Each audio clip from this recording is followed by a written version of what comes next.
really informal. But President Putin speaks English. I've spoken to him in English. Both of them speak English. Yeah. The Prime Minister speaks English too. It's not something that President Putin dwells on for a great period of time. But I mean, it's evidently enough for the two of them to communicate. I don't think there was a translator in that. No, I have to also underscore that level of trust. If you're leaving your security behind, or at least you're paring down your security, you'll have to. If you're traveling in each other's car, at best you can take one bodyguard along. I think we also got Aishwarya, Vasudha, all of our colleagues from the ground joining us. The convoy, of course, has already left the Palam technical area. Where they are headed, let's try and get a fix on that. Aishwarya? Where is the cavalcade headed? Where is the convoy headed?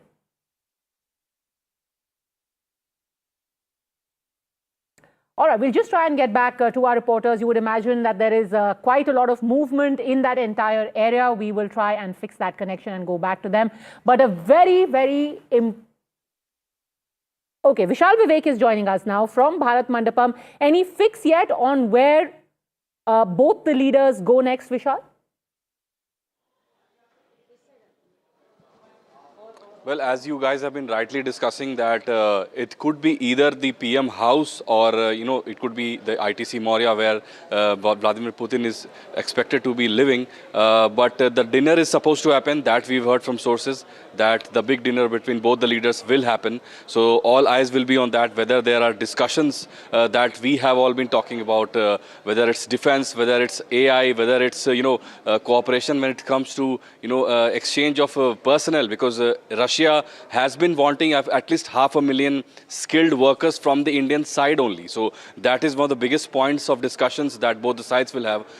So all of that will be coming into play in the next hours, few hours or so. But the main, the main gist of the whole the visit, that will be tomorrow, because tomorrow the Russian president will be meeting officially the Prime Minister of India and also the President of India, and also there will be meetings with the business leaders of both the sides. That will be at 3 p.m. in Bharat Mandapam, where I am right now.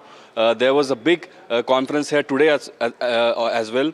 Some senior ministers of the Russian side were here. We're trying to get a fix for our viewers on where the cavalcade is headed right now. Akhilesh Sharma, managing editor, is also with us. Akhilesh, both the leaders are in the car making their way towards, I'm presuming, the Prime Minister's residence. What are you hearing?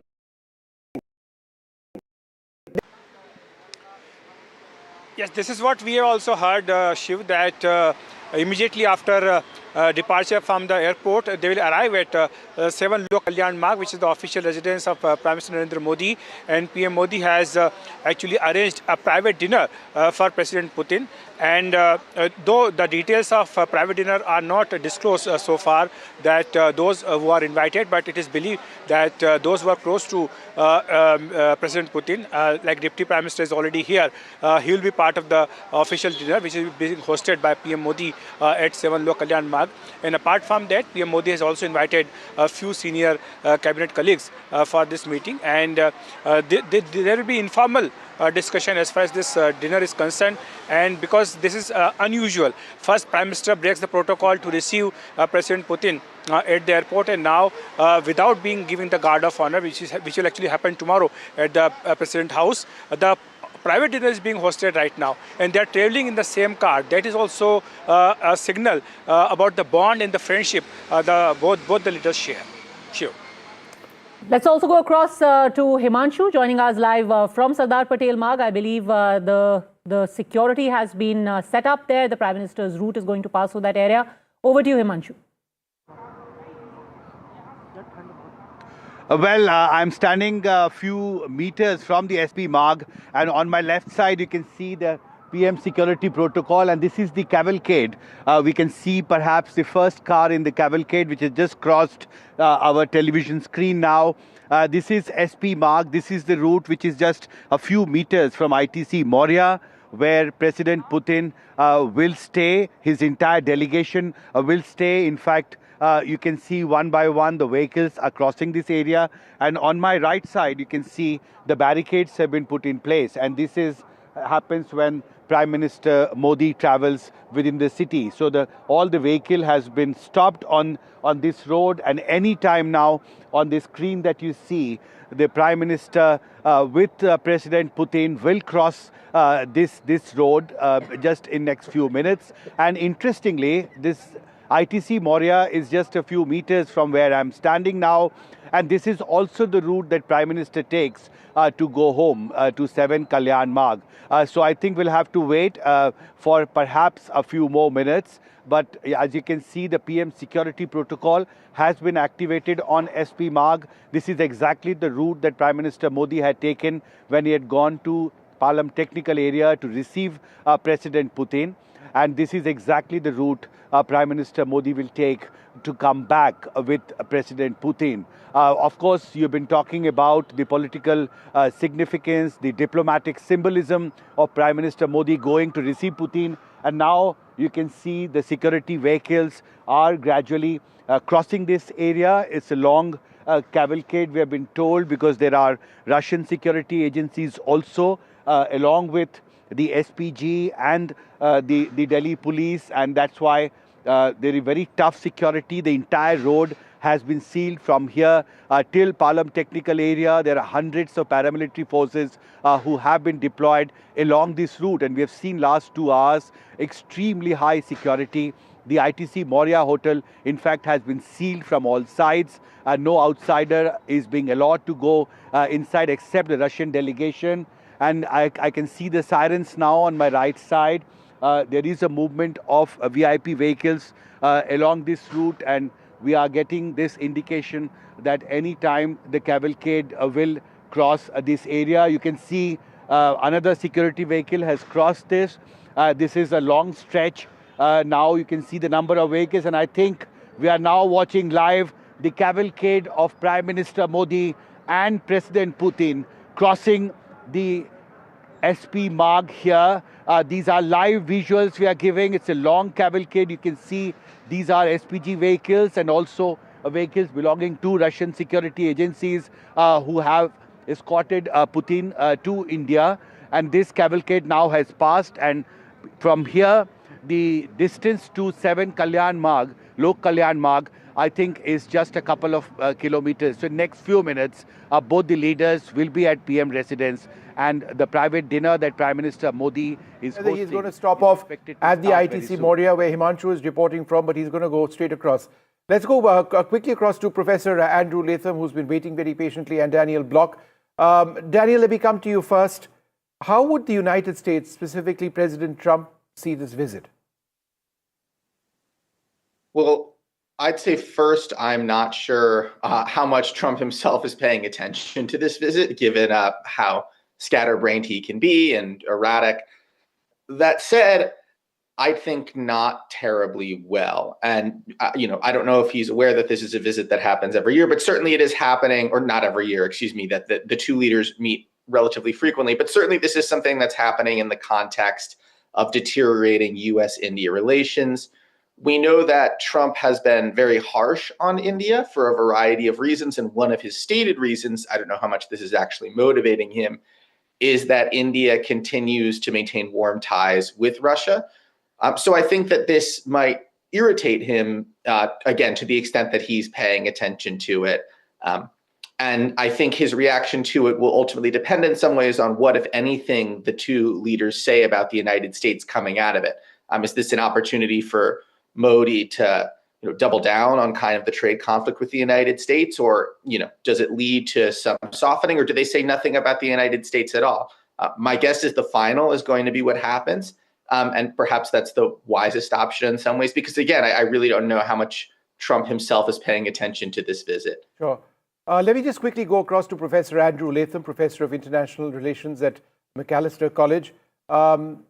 Professor Latham, India has a stake, obviously, like so many countries in the peace process in Europe. We've had Prime Minister Modi visit both Kiev and Moscow in the past, speak to President Zelensky and President Putin. Do you believe this is something that's likely to come up? I think so. India's strategic posture of multi-alignment and strategic autonomy means that, yes, Prime Minister Modi can be friendly towards President Putin, and the two countries can have close and perhaps growing economic, military, and diplomatic relations.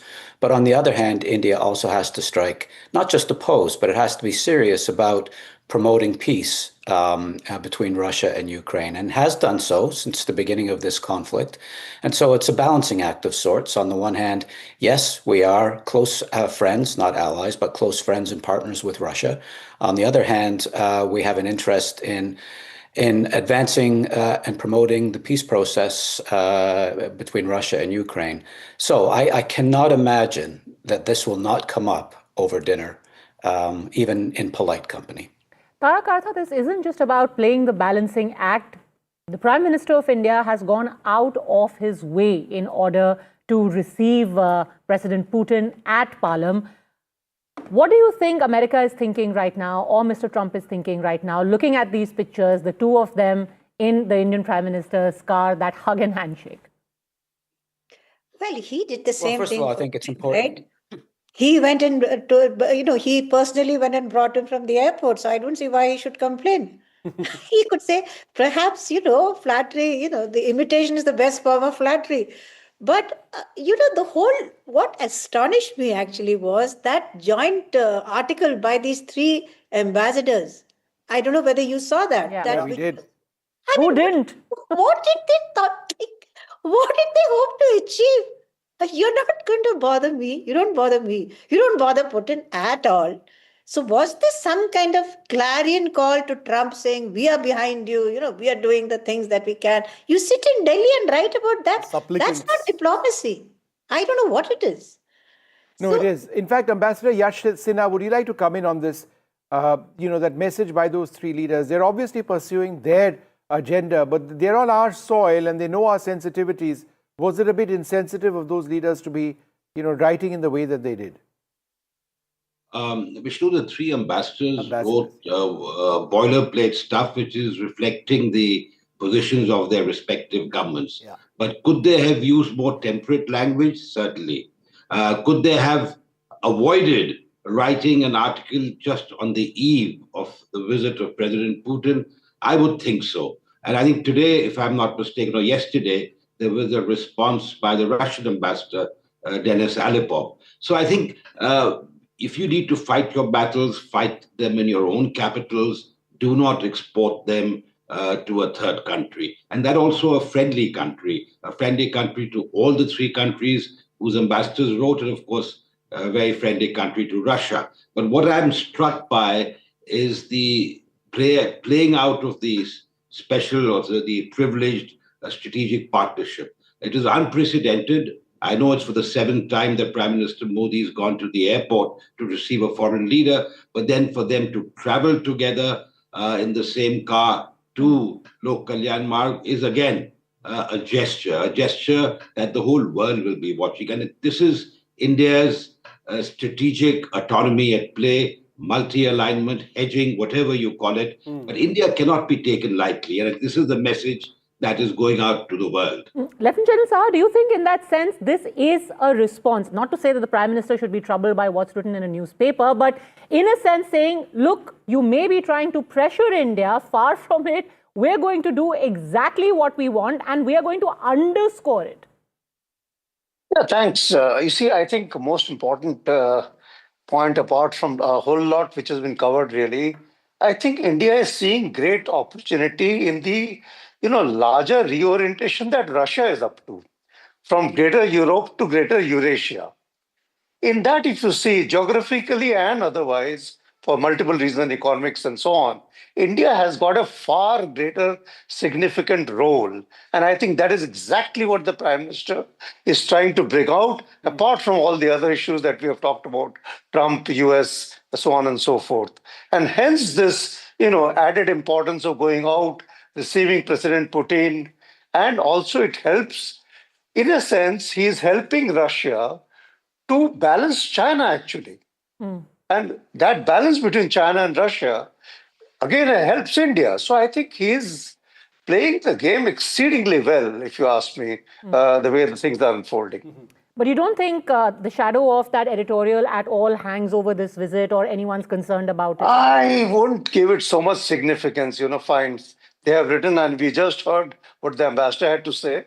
I completely endorse what he's saying. No, and also I think the overall sense is also that these ambassadors represent countries that India has very close relations with, and even though it was unsavory from a diplomatic perspective, the message that goes out is that they were able to do that here in India. This is an incredible democracy, isn't it? Nandan Unnikrishnan is also with our coverage tonight. He is arguably India's leading expert on the Soviet space, India-Russia relations and Russia itself. Nandan, good to see you. Big night for India-Russia. What are you making of, beyond just the hugs and the handshakes, which are a given with these two leaders? They're traveling in the same car together. What does all of this tell you tonight? Well, traveling in the same car is becoming a habit for them. They seem to have a genuine romance going, as far as I can see.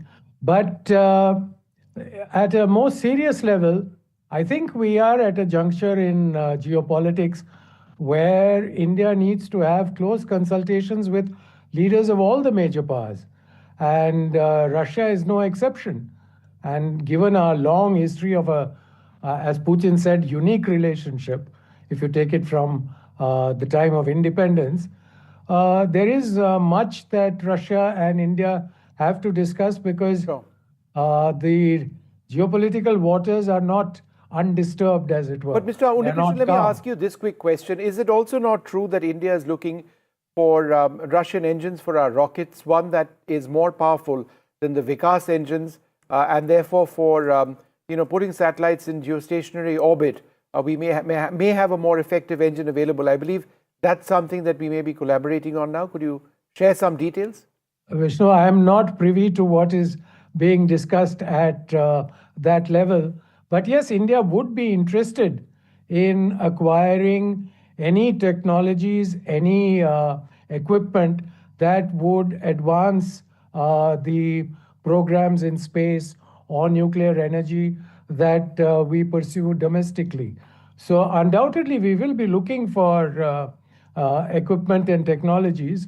What we end up with is something that I am not expecting to be announced at the summit. The summit usually doesn't have these huge declarations. This comes either sometimes before the summit or after. In this particular case, I expect it to happen sometime in January, February. General Saha, again, this is not the time and the place for defense deals to be announced. But I suppose that when the leaders meet, the defense minister of Russia here as well, there is more momentum which is added to existing processes. How do you see the overall defense relationship in the context of, let's say, systems like the S-400, India's acquisition of a nuclear submarine, and other areas where both sides are, have collaborated for an extended period of time? Very quickly, the Sukhoi 57 with transfer of technology, but with a caveat of licensed production, is going to be on offer. And it will be put out as a stopgap until the AMCA gets developed. Then likewise, the Sukhoi 35, that will also be on offer, with, of course, all the latest ISA and all that. And S-400, since you specifically asked, I think we are still to receive 2 which are pending. And I would imagine post-Sindoor, the Air Force certainly would want more. S-500, of course, is fantastic. I think it will be discussed. And submarine lease, as you're talking about, rather than procurement, I think the lease would be on offer.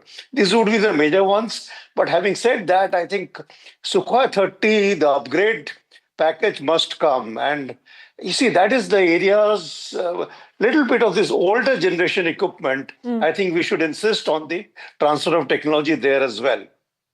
Mr. Unnikrishnan, in fact, even before Mr. Putin touched down, we had, our defense minister and Russia's defense minister co-chairing the 22nd India-Russia Intergovernmental Commission. And what the Russian Minister for Defense said over there, the fact that our bilateral relations have a strategic character and the partnership with India is a key factor for the balance in South Asian region and global security in general. So the grounds have already been laid of what this relationship in the field of defense is going to be from here on.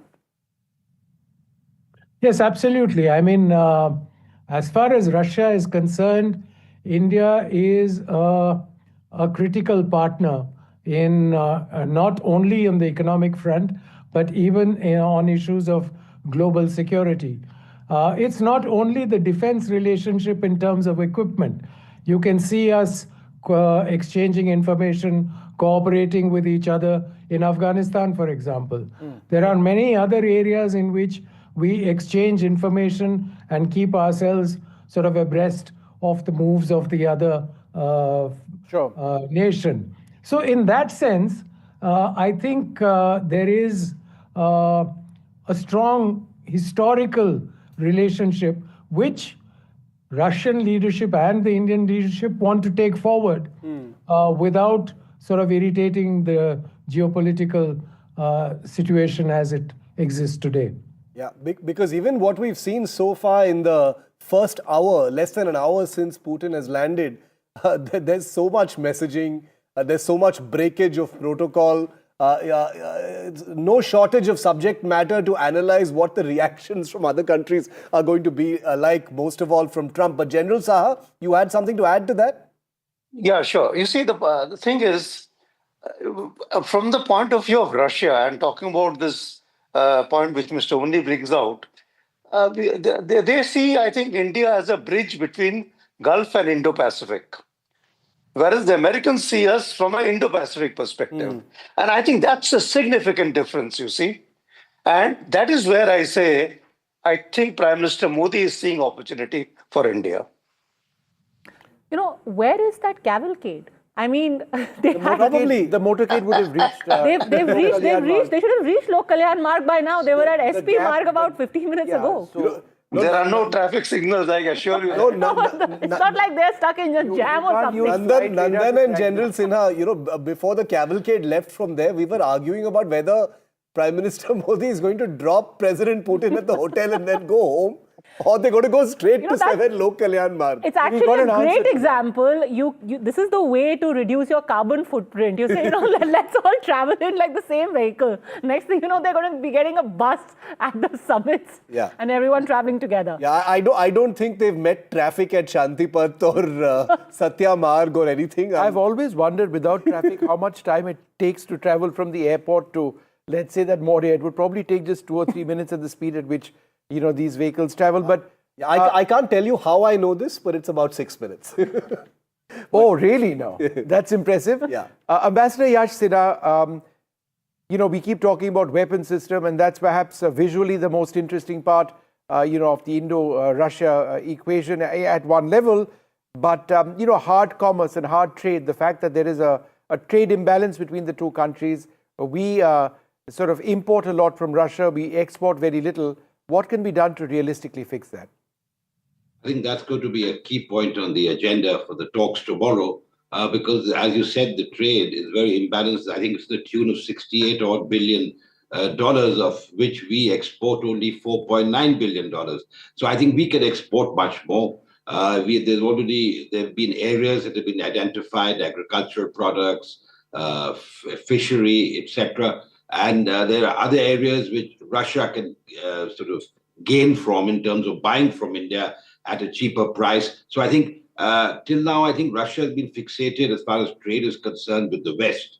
But the circumstances it finds itself now, or China for that matter, they're looking elsewhere. And who better than India, their time-tested partner. So I think there's going to be talk on trade, energy and defense. I think General Saha has covered the defense aspect quite well. Just to pick up on what Nandan had said about Afghanistan, because, you know, we've been cooperating on Afghanistan for many, many years. I've personally been involved in that.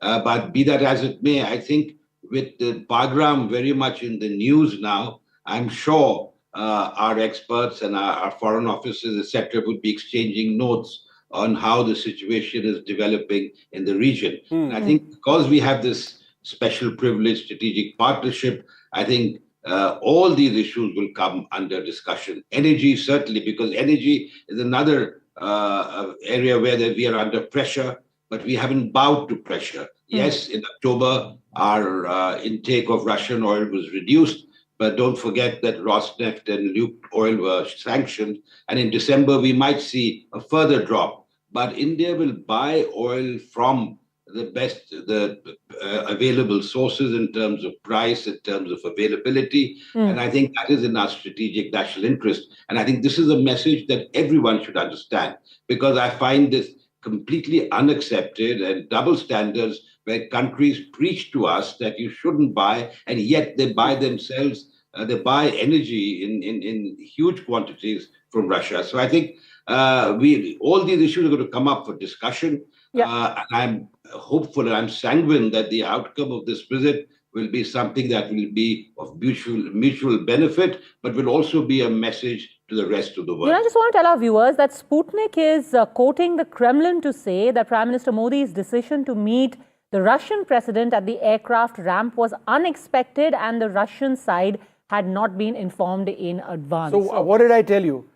My sources said they had no idea. My sources were pretty well placed. Sometime at, I would suggest, 5 p.m., the Prime Minister said, "Chalo chalte wahan airport." And, I mean, that's what happened. And then Putin got into President Modi's vehicle and they went off to his house. It's as simple as that. I mean, this is what friends do. Really? He told his driver, "Chalo chalte hain." And he just hopped into his car. No, but Ambassador Sinha, what does that mean, though? Sputnik reporting that the Russians had no idea about this and it was presumably a pleasant surprise at the Palam terminal. What does it mean, though? I would take it with more than a pinch of salt. Yeah, exactly. That's what I was going to say. Yeah.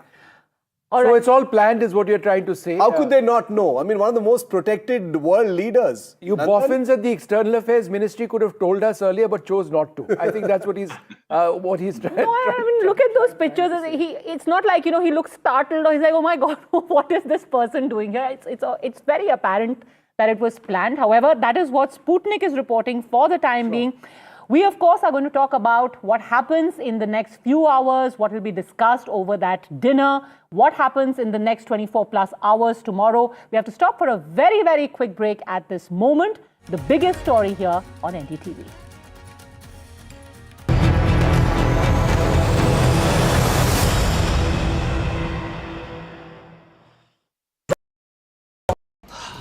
Salute है जी, आप देश की रक्षा में जान लगा देते हैं और आप घर घर में तार लगाते हैं जी। ई बीम टेक्नोलॉजी से बनी, न जले न पिघले, सबकी रक्षा करे। हम सरहद पर लोगों की रक्षा करते हैं और आप देश के अंदर। सैल्यूट तो बनता है जी। अपार अणुशक्ति फायर प्रोटेक्ट वायर, अपार देश का तार। Two world leaders, one crucial meet. Putin says Namaste India. The bonhomie, the Big Bang deals. Bharat और रूस हमेशा कंधे से कंधा मिलाकर चले. Strategic shifts and the global impact. NDTV tracks the high-stakes handshake. Modi-Putin summit on NDTV 24/7.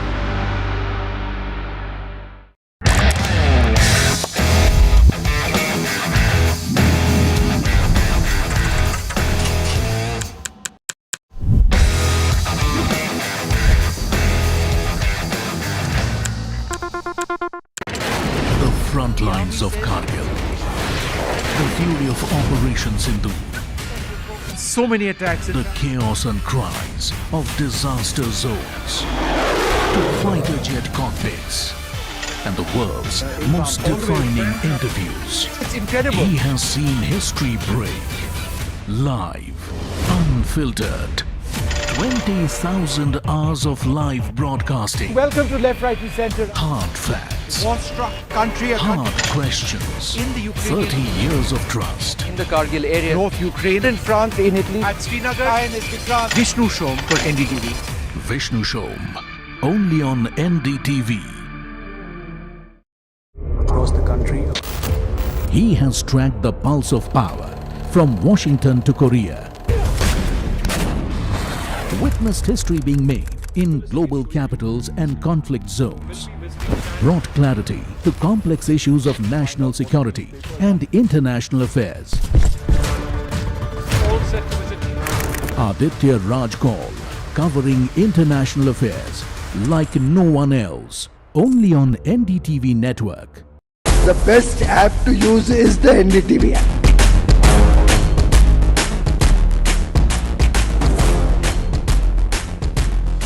दुनिया भर में जब भी भारतीय मीडिया की चर्चा होती है तो एनडीटीवी सबसे पहले जिक्र में आता है। मैं आपका बात से सहमत हूं, उल्टे हम भी जब विदेश जाते हैं, the best app to use is the NDTV app. 21 days in Kashmir. People have bombarded me, friends, with requests for an unfiltered list of things I saw and observed on the ground. Very special ground report from the line of control. There were some children who've lost limbs in the shelling. They are now India's smallest but possibly the most powerful crime family. Cough syrup has killed at least 25 children. Gaikwad sahab, aise mat kijiye. Suddenly people are wondering about the weaponization of India-Pakistan cricket. We live and breathe elections. You will not believe your eyes or ears when I show you what I'm about to do. And for a country that has fought so many wars in the mountains and at high altitude, we're standing on the Indian Navy's newest warship. The line of control, Shiv Arun, NDTV.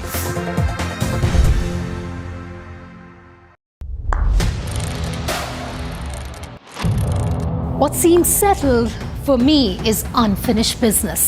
So I rewind, I pause, I reflect, I dig until what's buried stands up to be counted. Breaking ground, not just headlines, the meaning behind them. This is Breaking Ground with me, Vedika Sood. Namaste, India. As you all know, I've been traveling around the world with my music. But this one is truly special. Something that's India. You all must have seen the magic that was created in Kun Fayakun. Now it's your chance to experience it with me. So book your tickets from District app and together let's create harmony of hearts. See you, Delhi. Pulling us into this country. They argue, I conclude. They deflect, I drill down.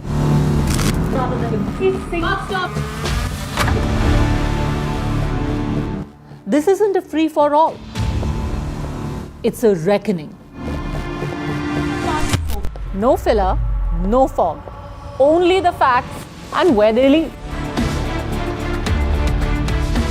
Every night at 9, the case closes because the buck stops here. I don't sugarcoat.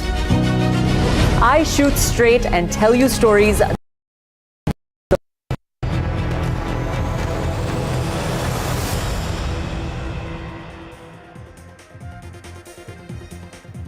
Well, good evening, everybody, and it is a wonderful evening over here. We've got the Russian President Vladimir Putin here in India, Prime Minister Modi lending a personal touch by greeting him at the Air Force Station in Palam in New Delhi.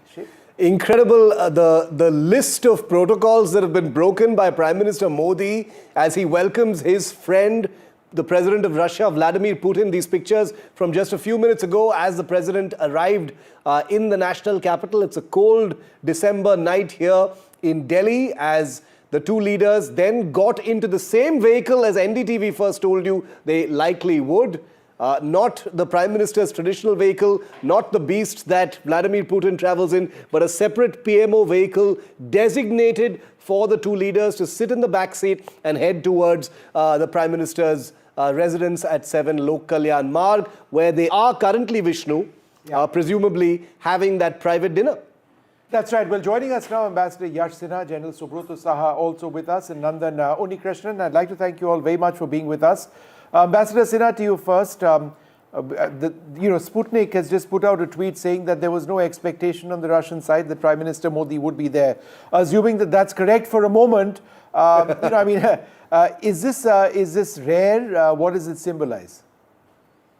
I wouldn't expect that the Russian side didn't know because the security is involved. Yeah. And I think the Russians are very particular, and most countries are, but Russia in particular, given the circumstances that exist today. So I'm even if the MEA or if the protocol didn't convey this, the message would have been conveyed at least to the Russian security. But I think perhaps they sort of had already been in touch. I can't say it's pre-planned necessarily, in the sense that it may not have been decided a day or two ago. It may have been a decision taken today.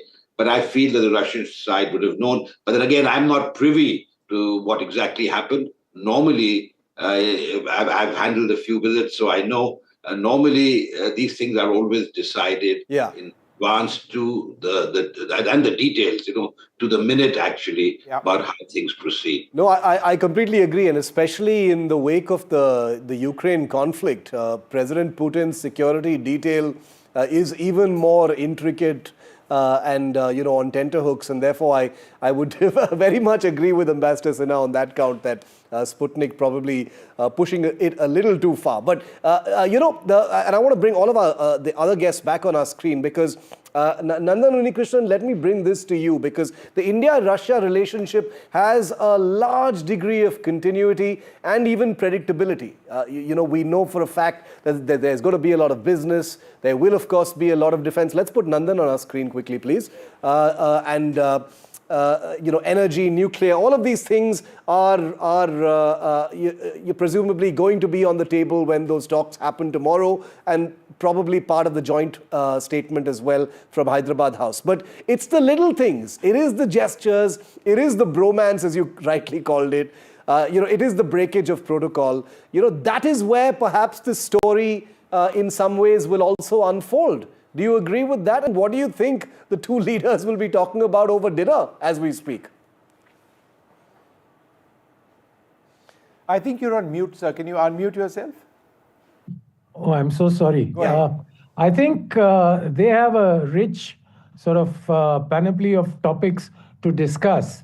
So, starting with global and coming down to regional, there are issues which both Russia and India are interested in. And I do agree with you that it's these little breakages of protocol and personal touches that imbue a freshness to the relationship, which some people used to think was drifting and was, there was a distance growing between Russia and India. But clearly what we are seeing today indicates that that is not true. Sure.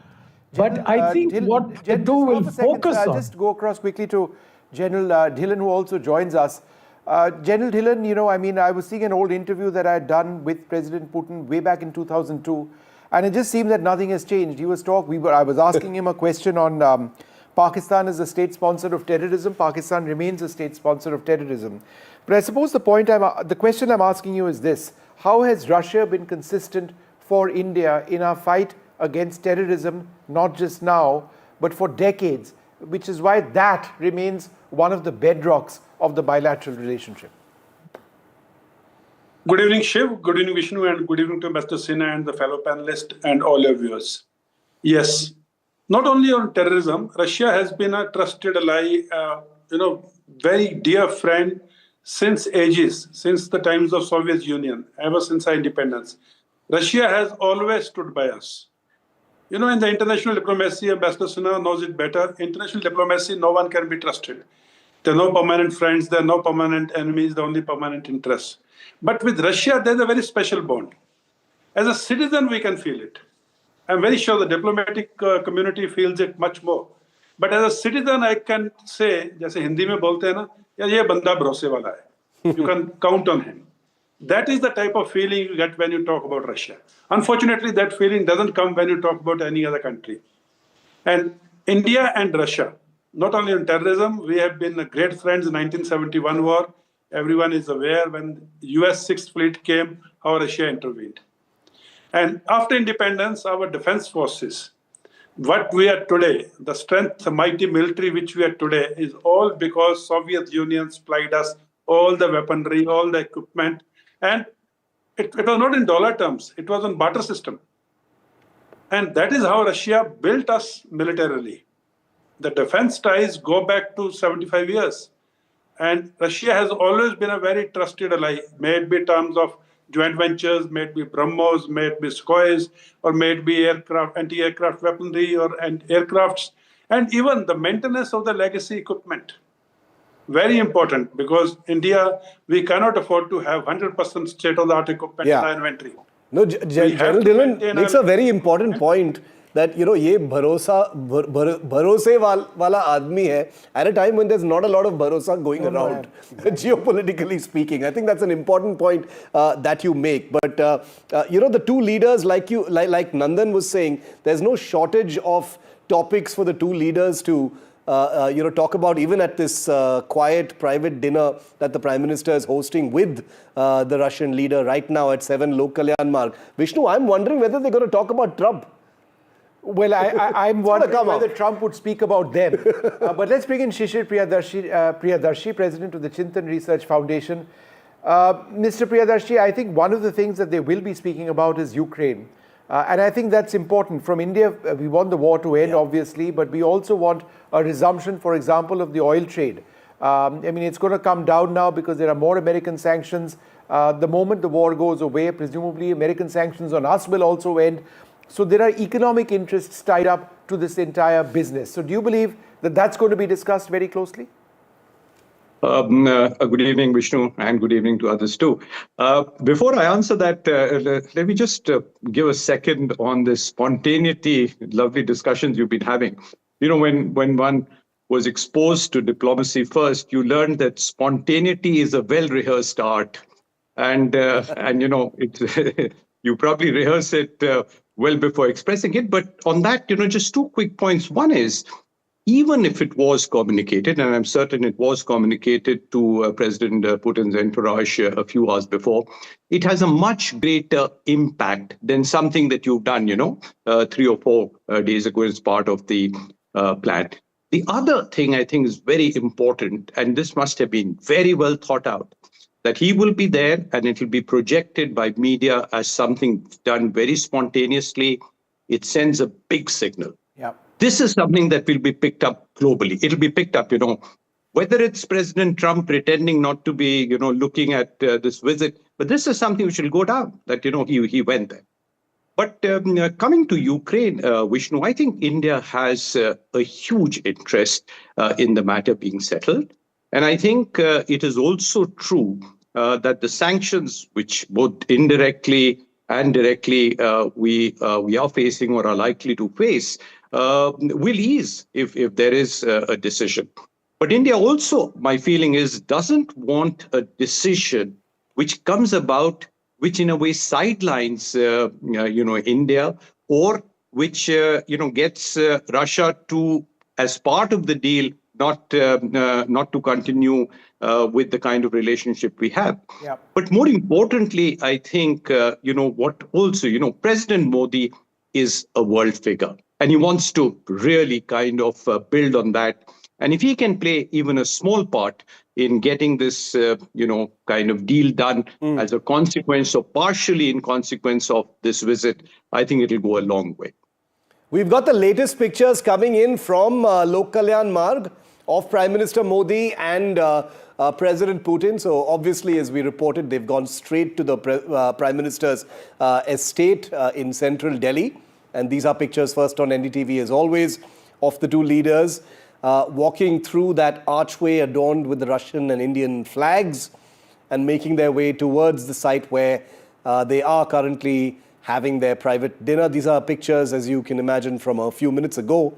They're deferred. Beautifully lit up. Yeah, beautiful. Noticed, I haven't seen that lighting on the walls with the Russian and Indian flags or any flag before this. So it's a bit different. If you just look at that beam atop the structure, I found that to be quite interesting. So they're very relaxed looking, you know, Shiv, at this stage. The two leaders, you know, they're friends. They've gotten to the same car, as we've been saying. The real work begins tomorrow, and just for the benefit of our viewers joining in, there'll be a formal reception on the forecourt of the Rashtrapati Bhavan that takes place shortly after 9 a.m. tomorrow morning. There'll be the formal Russia-India annual summit that will be held at Hyderabad House. There is a Russia-India business summit which is taking place at the Bharat Mandapam. President Putin will be going there at some stage tomorrow, and he would be going to Rajghat as well. But later on in the evening, there will be a formal banquet hosted by the President of India at Rashtrapati Bhavan before President Putin flies back. So a short visit, 27, 28 odd hours before the Russian president ends his visit and goes back to Russia. But Nandan Unikrishnan, as somebody who follows the space program very closely, and we should discuss this a little bit, Gaganyaan, India's space program, that's something that we track so very closely, has very close links with Russia, right? Yes, we had sent our future cosmonauts, astronauts, whatever we want to call them. We had sent them for training there. And Russia has tremendous experience of manned space flight. So it is something that we would like to share with them. I mean, they could share with us, and we could learn a lot. So I'm sure ISRO is well aware of it, much better than I am, and are doing whatever is necessary in that direction. The Russians are particularly keen these days to maintain a close relationship with India, and are quite prepared today to be far more open in the sharing of technologies, information, than they were, let's say, even 5 years ago. So it's an interesting juncture in our relationship, and we should not miss this opportunity. All right. Dr. Peter Hansler, founder and chief editor of forum Geopolitical.com, joins us. Dr. Hansler, how is Russia looking at this visit? Besides affirming or reaffirming a close relationship, what are Moscow's expectations? I think the expectations are very high. I think that there will be talks about a lot of trades. I assume that a lot of contracts will be signed at the occasion of this visit.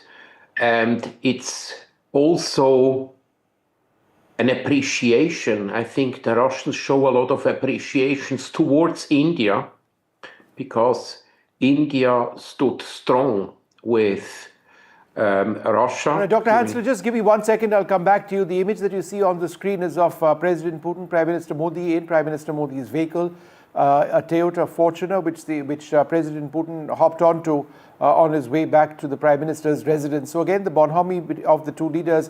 We saw this in Tianjin a couple of months back when the two leaders had gone there, and we're seeing this now as well. I mean, it's interesting because the Russian president had his special vehicle, his armored vehicle flown in from Russia, but he chose to get onto Prime Minister Modi's vehicle instead. So that sort of gives you an idea of the informality that exists between the two leaders.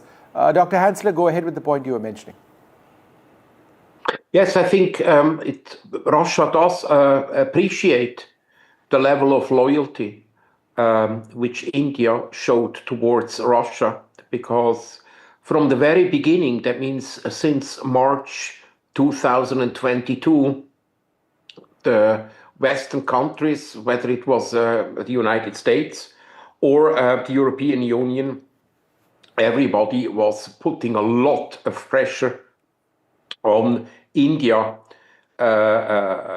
in order to, that they don't work any longer with Russia together. And India stood strong, and loyalty is a concept which is extremely important.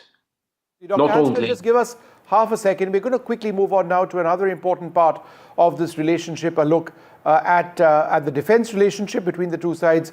Shiv and I were looking at the S-400 surface-to-air missile system, the S-500 system, which India might be interested in the future. Let's just play out this report and give our viewers an idea of something that interests both sides very closely.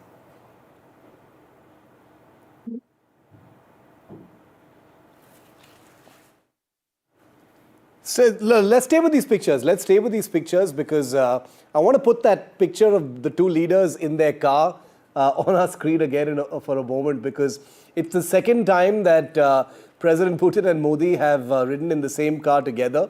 It is a breakage of protocol, but it's happened for the second time this year after the Tianjin. This is a picture from Tianjin at the Shanghai Cooperation Organization summit earlier this year. And here's the other one, that's tonight. So the two leaders have shared a ride twice this year. This is the money shot, Vishnu. I'm going to go ahead and say this is the money shot, even though we've got a whole day of photo opportunities tomorrow lined up as well. And I imagine there's going to be a lot of such things to see tomorrow as well. But two big pictures, important pictures. The one on your left side of your screen is tonight. Prime Minister Modi and President Putin riding in a PMO vehicle together, breaking protocol, riding together to the Prime Minister's estate. On the right-hand side of your screen, pictures from a couple of months ago in China. So the two leaders sending out a message just a few weeks apart that messaging matters, symbols matter, this friendship definitely matters, and riding in the same vehicle is only one in a small list of protocols that the Prime Minister has broken, including being there personally to receive President Putin tonight at the Delhi Palam airport. So as we speak, as you look at these pictures, let's go full frame on tonight's picture for a moment, because the two leaders are now at the Prime Minister's estate where they are having dinner.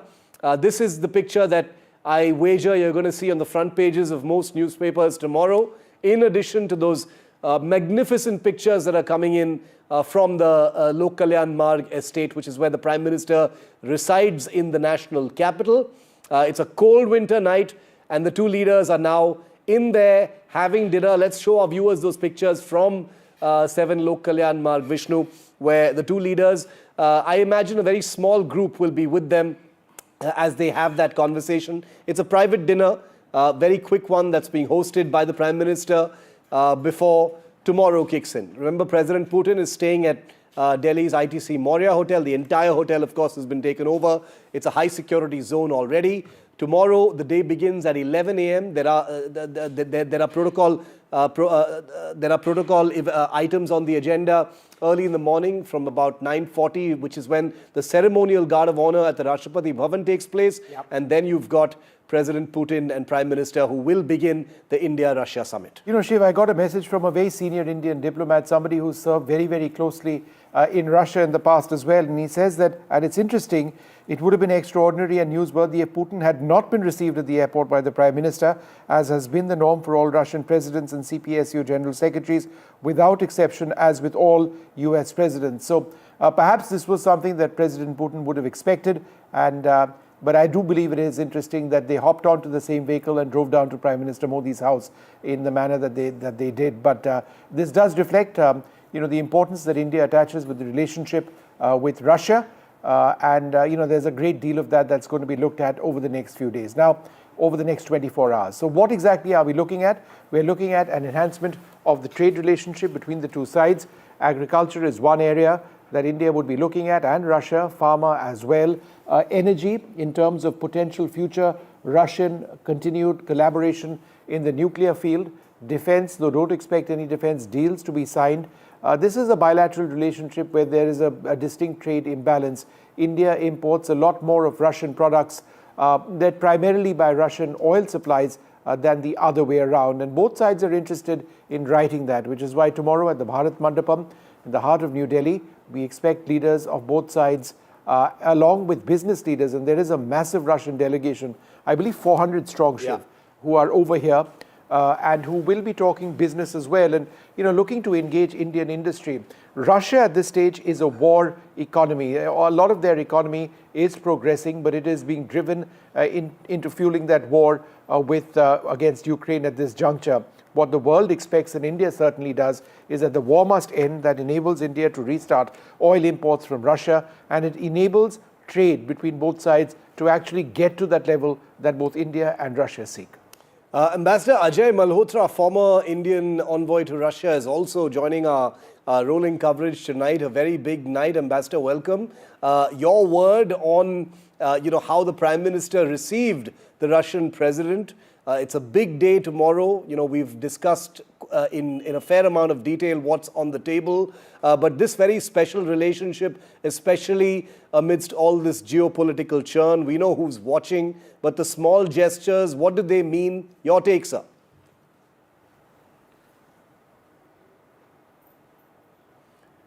Ambassador, you'll need to unmute yourself, please.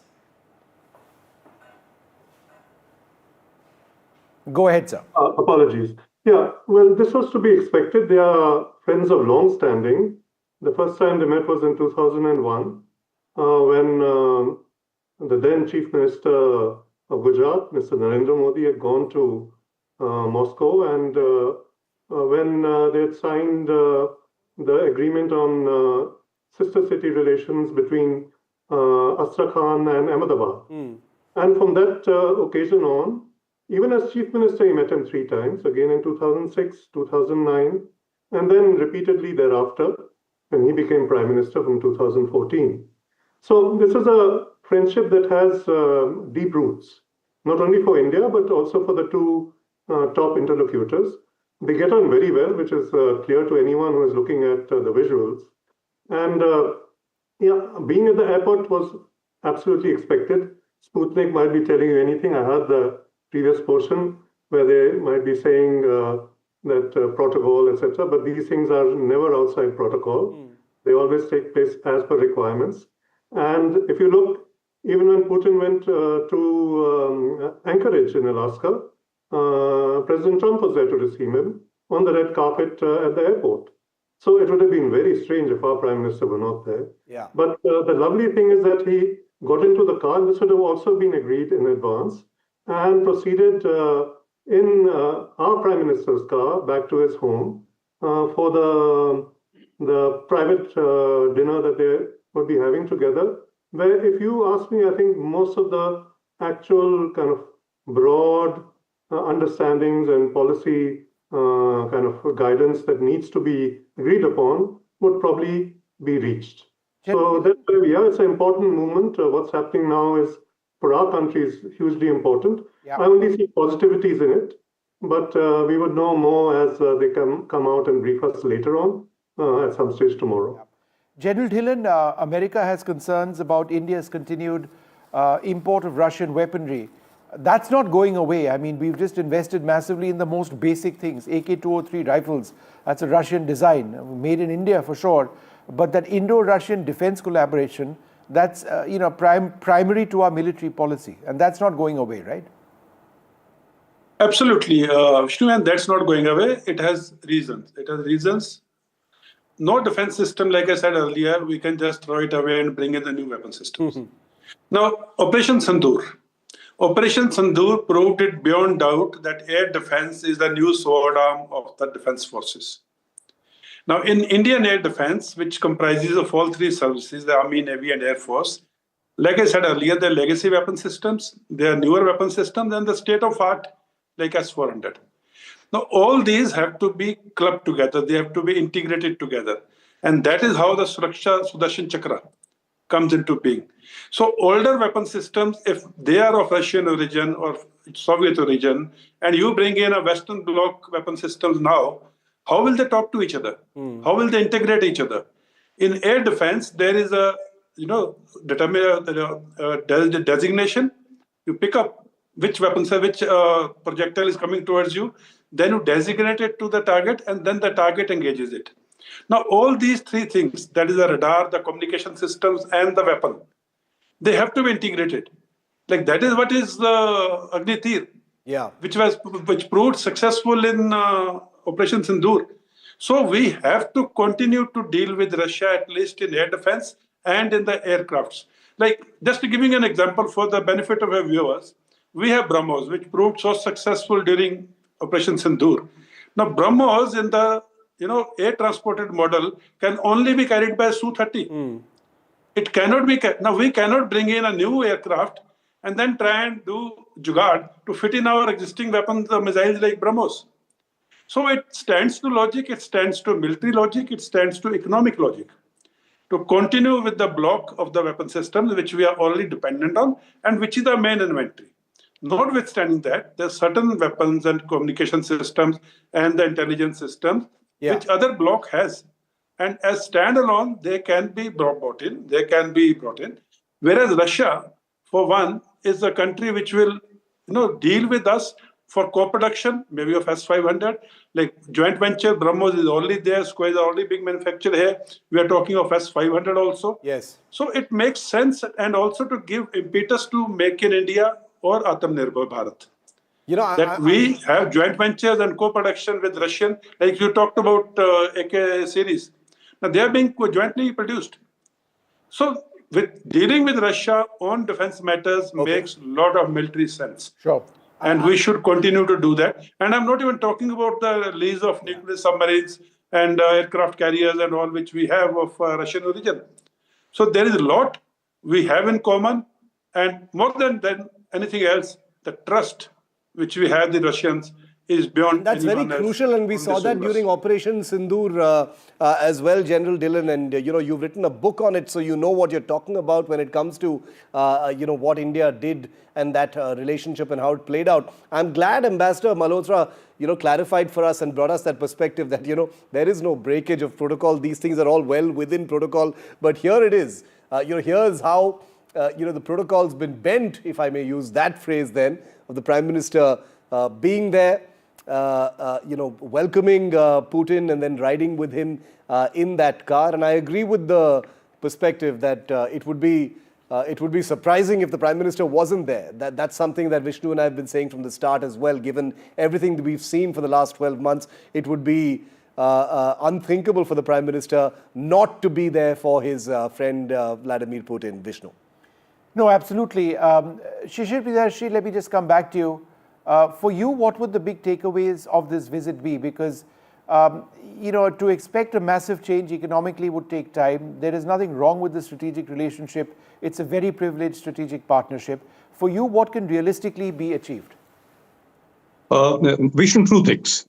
One, certainly, look, there is a huge trade imbalance. You talked of it. Let me also give the figures. Our trade is about 70 billion, but, we import 65 billion close to it, and we are only exporting 5 billion. So Russia obviously has a huge rupee surplus. Now, we've got to find ways to provide an impetus to Indian exports to Russia. And I think this will have to be done in a very targeted way. I don't think it can be done by simply talking about the need and, with ministerial delegations saying, oh, we must increase this and that. We should pick three areas. And I've done a bit of research on this. And if you ask me, I think pharma, textiles, and machinery. Focus on these three. It's not an exclusive list, but to begin with, let the people in commerce, let the people in MEA just focus on these three things. Because look, there has to be some kind of a balancing to this skewed relationship. So that's certainly one thing that I would hope to see come out of this. The second, since you were just speaking about defense, but the same goes elsewhere too, we are dependent. But I think I'm hoping, and we've done a bit of work on this, that the relationship moves from a pure buyer-seller relationship to a much bigger co-production and co-development relationship. General Saab is absolutely right. If you're deploying, a certain missile in a certain aircraft, it will remain. But then can we not start producing, or at least, as much as possible of whatever is required rather than just purely importing it? A third point, Vishnu, not really related to this. I don't know whether it will get reported at all or not. My feeling is India's presidency of the BRICS is going to be talked about. Yeah, absolutely. It's a very, very tough year to take on. And, BRICS is going to be in the limelight. President Trump will, show all guns across to the BRICS. And I think it will be India and Russia working in close tandem behind the scenes largely to ensure that India's tenure as presidency of the BRICS is as successful as our presidency of the G20 was, especially given the fact that on the other side, it's the US holding the presidency of the G20. So I have this feeling that this issue would certainly be talked about, and I'd be looking for little details on what comes out. The BRICS point is a very important one, and I actually wanted to get into that next. Ambassador Malhotra, to you first, your perspective on that, talking BRICS and India's presidency. What's your view on that? And then I'll go to Dr. Hansler. Ambassador Malhotra first. Well, it starts on the 1st of January, and I do know that we have been preparing for it. Consultations have been held and preparatory meetings, also with our Russian friends. And in fact, the point worth noting is that in every sector, our Foreign Office consults with the Russian Foreign Office in every division, every political division, whether it's Latin America, West Africa, ASEAN, etc. The counterpart divisions do consult.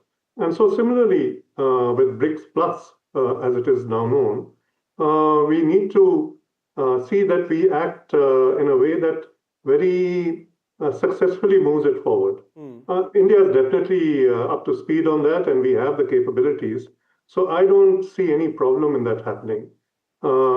Outside pressures might be there to kind of trip us up or disturb things, but again, within BRICS itself, I don't think there are any serious differences at the moment, or any issues which might be so divisive that they cannot be got over by quiet and serious diplomacy. So I would say, good days ahead.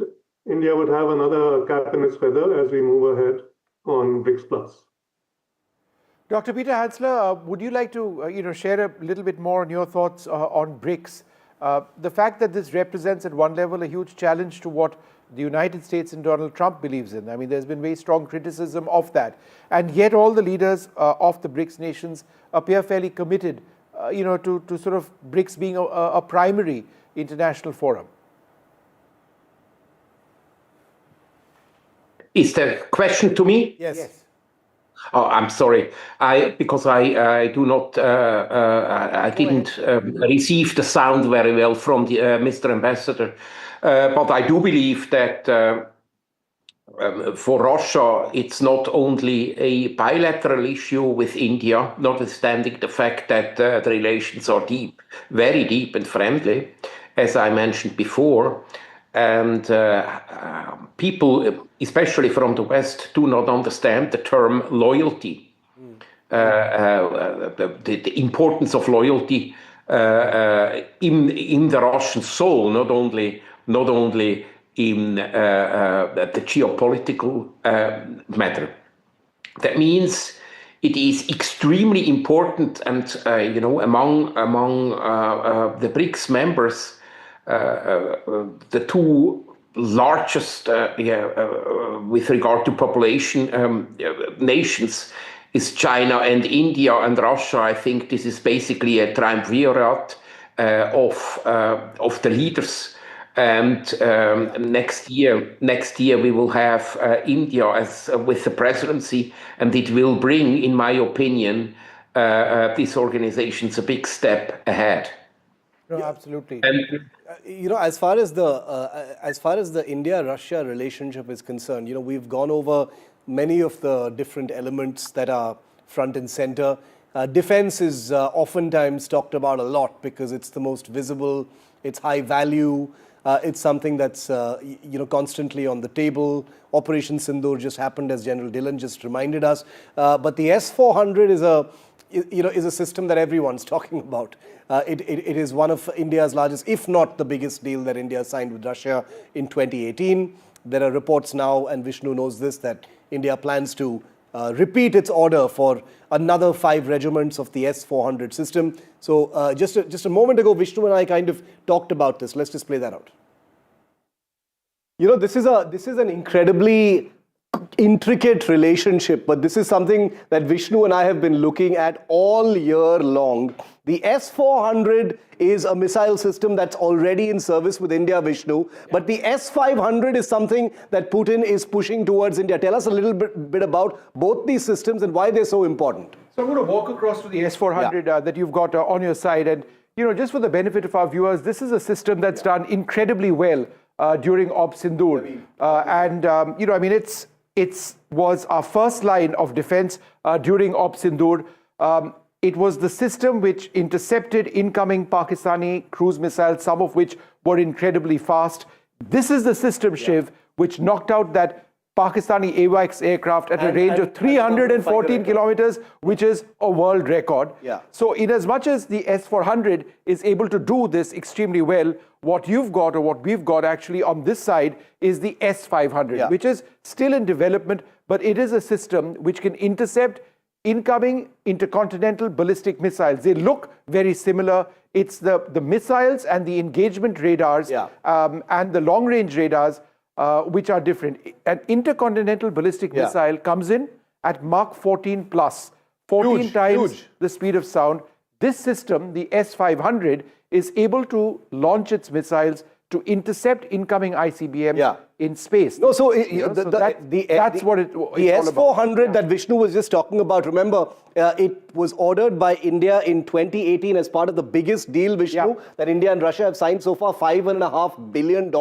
Those missile systems performed incredibly well. They were game changers, as Vishnu said, during Operation Sindoor. And that's the reason why India is about to order 5 more. We're going to double our order for S-400s. That'll happen after the Putin summit, of course. But the S-500 is that big game changer that the Russians are now trying to push, which could be a co-production where, unlike the S-400, which was bought off the shelf from Russia, the S-500 could actually be built as part of a joint venture between India and Russia. And talking about... Shiv, just a few, just a few details about the S-400 itself. What you see actually over here on our screens are the missile launchers, right? The S-400 has several missiles that it can actually fire, about 5 missiles, some which can hit targets at about 40 kilometers, some going up to 400 kilometers. So it's got different missiles for different ranges. It's got very impressive long-range radars and an engagement radar. It's not just this, it's this plus various components, and they're all mobile. No, so, that's what's the big deal. $10 billion in terms of the S-400, many multiples of that for the S-500 mean that defense, needless to say, as Padmaja was saying as well, is the big sweetener of this relationship. Now, to be clear, no defense deals as such, are expected to be announced during this summit, but delegations that join both the leaders have been steadily pushing many ongoing negotiations forward, delayed deals for a nuclear attack submarine, warships, many other items that are on the agenda. Like you just said, repeat orders for the S-400. The S-500 is likely to be a kind of crown jewel for a partnership or a joint venture between India and Russia going forward. Welcoming Dr. Alexei Zakharov, Fellow Strategic Studies Program at the Observer Research Foundation, onto our coverage tonight. Dr. Zakharov, welcome. It's a cold night in Delhi, but a lot of warmth in the relationship, clearly. Sorry to be so cliched and cheesy, but it is true, because these two leaders enjoy a fantastic personal rapport. It's very clear to see. It's not something you can stage or choreograph. And the two are having dinner right now at the Prime Minister's residence. It's a big day tomorrow. You study this stuff very closely. What are you expecting to see tomorrow? Well, thanks for having me, first of all. Indeed, there are many visuals confirming that President Putin and Prime Minister Modi have good personal relations. I think the main agenda will be tomorrow, and there are many expectations about the outcomes of this summit.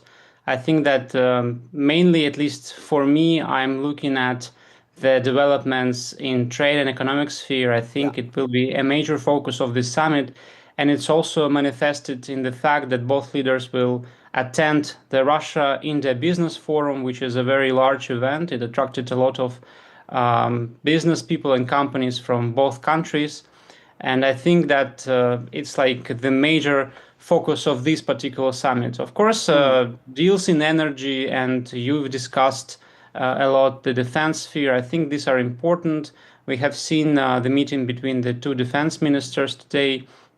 And I think there are many items on agenda. Some of them are not announced, and some of them will be just follow-ups of these engagements and exchanges during this summit. But to my mind, what will be announced will be concerning the the trade, will be concerned in commercial agreements in different economic sectors between the two countries, in attempt to, reinvent and to boost economic relationship. Ambassador Malhotra, very quickly, these are two leaders. The two leaders we're talking about in this relationship, are individually wildly popular. There's a sort of viral quality about everything they do. They've got enormous, individual followings among the citizenry of both countries. And they have this amazing relationship. But they're also individually not known to be easy customers when it comes to administration. They're hard taskmasters. They work very hard, not easy to bargain with. From a diplomatic standpoint, Ambassador Malhotra, how does this easy relationship and this bromance help the larger relationship? Does it act as a lubricant to do more things between two countries, the personal relationship? I think it does in this case, simply because if you see, our bureaucracy and the Russian bureaucracy are well entrenched. Yeah. And you need somebody who has a different mindset, like our Prime Minister, who's willing to go all the way, and somebody like President Putin, who also is very effective in his leadership qualities. So when they two meet, it gives a certain synergy, and which is why this summit is most important in my viewpoint, because otherwise decisions that have been, kind of progressed and progressing slowly will continue to progress slowly till the matter of the summit is brought up, and then everyone says, okay, what can we clear? How many agreements can we sign? This is important. Our Prime Minister is watching us, or our President is watching us, and then things start moving a little more actively.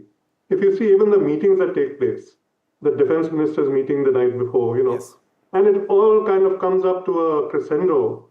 And that's where the fact of the two leaders being close friends also helps sort out issues, because they can then understand, they know how their systems work.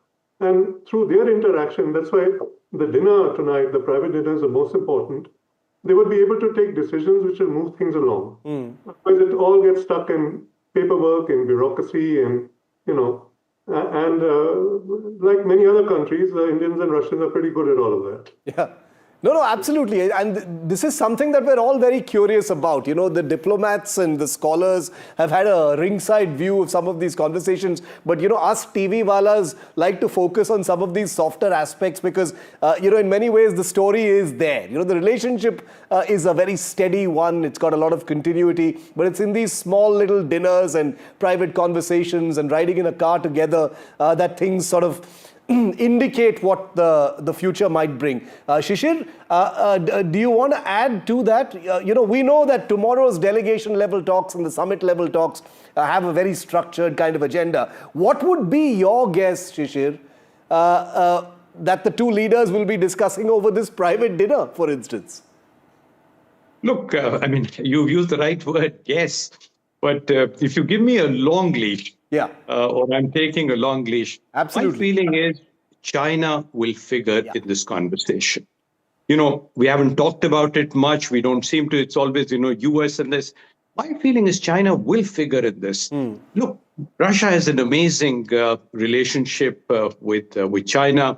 Just today I was told there are about 200 flights a week between China and Russia, whereas, I think India is still probably in single figures. So, and obviously, while there was a lot of talk of India-China relationships, both prior and during the SCO summit, but the fact is that still we are very, very skeptical about that relationship. Now, can Russia play a role? Can a troika emerge? Maybe, as I said, maybe I'm on a long leash on this. But my feeling is China would certainly be one of the issues which will be talked about but not reported. No, important, and I'm glad you brought China up. General Dillon, there's no conversation without China. The three leaders, Xi Jinping, Vladimir Putin, and Narendra Modi, met just a couple of months ago in Tianjin in China. So there's a lot of subject matter there as well. And I agree with Shishir when he says China's definitely going to come up. General Dillon? Yeah, I agree with Mr. Shishir too, but I will answer your question in two parts. Firstly,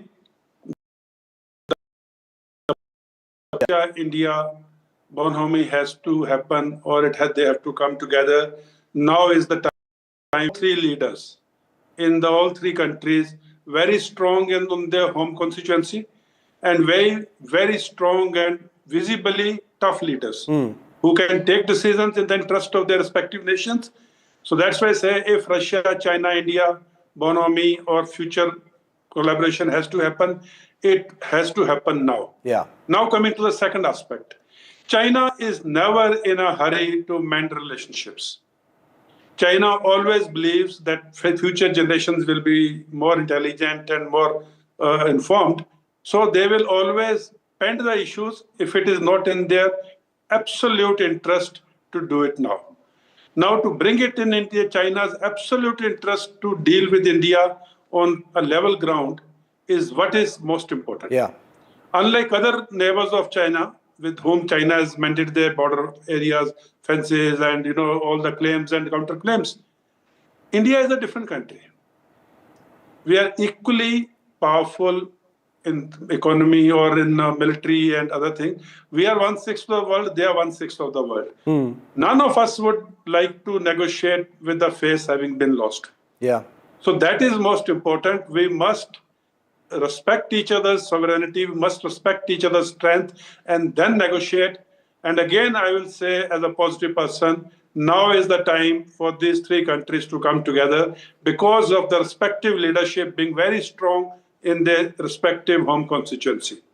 If a leader is not strong at home, he cannot take strong decisions at international level. Well said. And I think that pretty much sets the flavor for the conversation between these two leaders and the countries they lead. Gentlemen, thank you very much for joining me on our rolling coverage for tonight. We continue at 10. But I just want to tell all our viewers that this is Vladimir Putin's first visit to India since the beginning of the Ukraine war.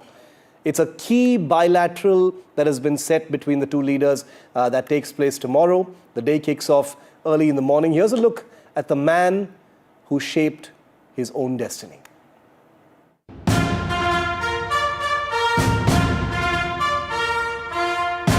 Торжественная церемония вступления Владимира Владимировича Путина. He emerged from obscurity to become the undisputed leader of the largest country in the world.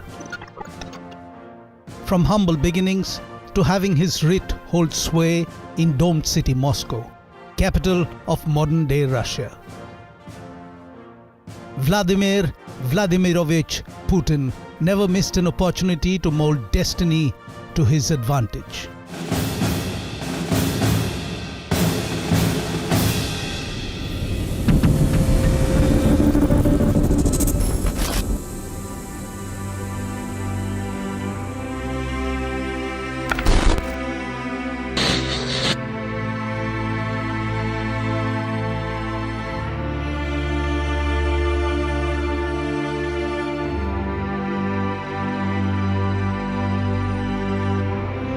Vladimir Putin was born in 1952 in the Soviet city of Leningrad, still recovering from the shock and deprivations of World War II.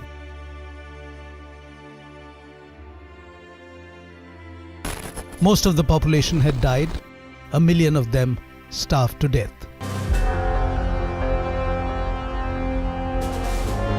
Putin's father had been badly injured in the war. His mother had nearly died of starvation.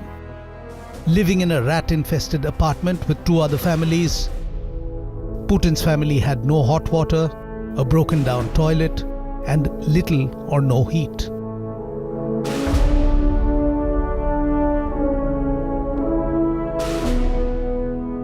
Putin's early life was spent in the Russian Dvor, the tough-working communal courtyard where he learned how to survive by becoming street smart.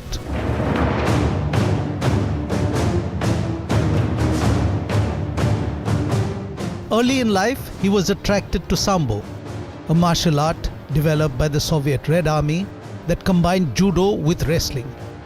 Later, he shifted to pure judo and became a master.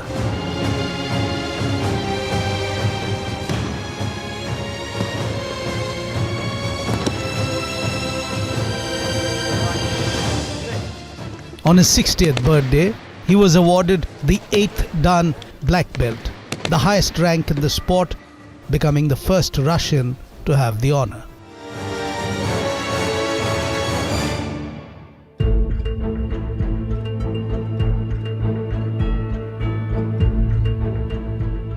Vladimir Putin studied law at Leningrad State University, graduated in 1975, and immediately joined the Soviet intelligence service, the KGB.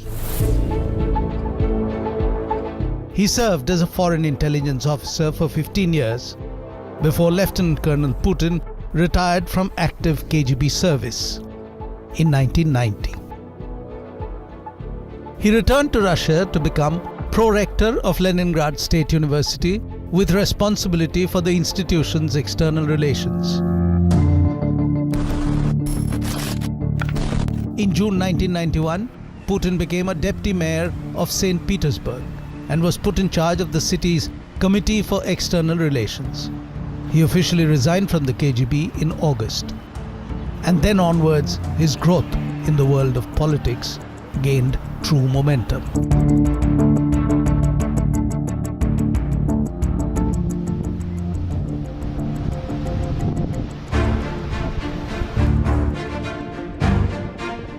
Vladimir Putin moved to Moscow to work in the Kremlin in the department that managed presidential property. In March 1997, Putin was elevated to Deputy Chief of the Presidential Staff. In July 1998, President Boris Yeltsin first made Putin the director of the FSB, the KGB's domestic successor, and soon after, Secretary of the influential Security Council. Yeltsin, who was searching for an heir to assume his mantle, appointed Putin Prime Minister in 1999. The street kid from Leningrad, who had learned judo to hold his own, was now well on his way to becoming the world player that he was destined to be. Within months of Vladimir Putin becoming Prime Minister, Boris Yeltsin resigned as President of the Russian Federation, and Putin became the acting president in his place on December 31st, 1999. При осуществлении полномочий президента Российской Федерации.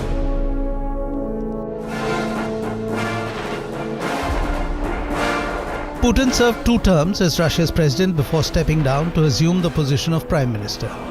Russia's constitution then prohibited anyone from serving 3 consecutive terms as president. During his first 2 terms itself, President Vladimir Putin worked on restoring a sense of national pride and perception of Russia as a global power. At the same time, his policies and economic reforms saw Russian economy experience significant growth. More than 23,000 sanctions levied by the Euro-Atlantic Alliance against Russia. You can sanction a country to bring it to its knees so that the population becomes so dissatisfied that the population achieves the regime change. But it hasn't worked in Russia. In March 2012, Putin was re-elected as Russia's president once again. A constitutional amendment extended the presidential term from 4 to 6 years. Since then, Putin has won 2 other consecutive elections by impressive margins each time to remain president of Russia, a post that he still holds.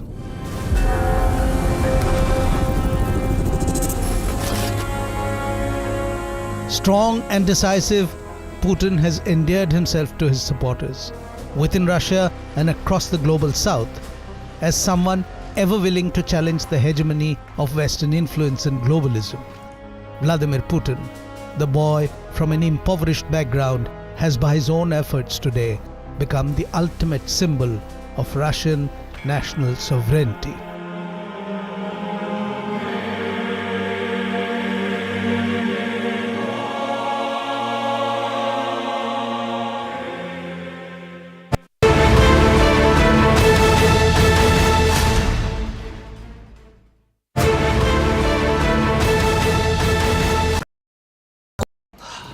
Salute है जी। आप देश की रक्षा में जान लगा देते हैं और आप घर घर में तार लगाते हैं जी। ई बीम टेक्नोलॉजी से बनी, न जले न पिघले, सबकी रक्षा करे। हम सरहद पर लोगों की रक्षा करते हैं और आप देश के अंदर। सैल्यूट तो बनता है जी। अपार अणुशक्ति फायर प्रोटेक्ट वायर, अपार देश का तार।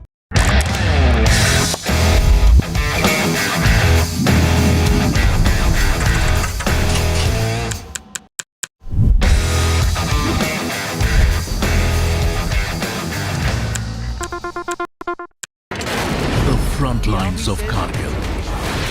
The fury of Operation Sindhu. So many attacks. The chaos and cries of disaster zones. To fighter jet cockpits. And the world's most defining interviews. It's incredible. He has seen history break. Live. Unfiltered. 20,000 hours of live broadcasting. Welcome to Left, Right and Centre. Hard facts. War-struck country. Hard questions. In the Ukraine. 30 years of trust. In the Kargil area. North Ukraine. In France, in Italy. At Srinagar. Vishnu Shom for NDTV. Vishnu Shom. Only on NDTV. Across the country. He has tracked the pulse of power from Washington to Korea. Witnessed history being made in global capitals and conflict zones. Brought clarity to complex issues of national security and international affairs. Aditya Raj Kaul, covering international affairs like no one else. Only on NDTV network. The best app to use is the NDTV app.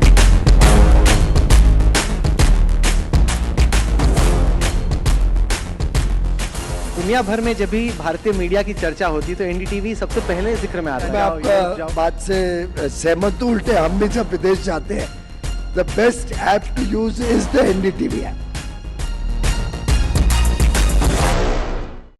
21 days in Kashmir. People have bombarded me, friends, with requests for an unfiltered list of things I saw and observed on the ground. Very special ground report from the line of control. There were some children who've lost limbs in the shelling. They're now India's smallest but possibly the most powerful crime family. Cough syrup has killed at least 25 children. Gaikwad sahab, aise mat kijiye. Suddenly people are wondering about the weaponization of India-Pakistan cricket. We live and breathe elections. You will not believe your eyes or ears when I show you what I'm about to do. And for a country that has fought so many wars in the mountains and at high altitude, we're standing on the Indian Navy's newest warship. The line of control, Shiv Arur, NDTV.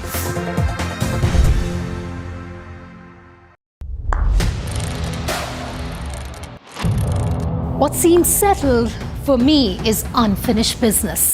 So I rewind, I pause, I reflect, I dig until what's buried stands.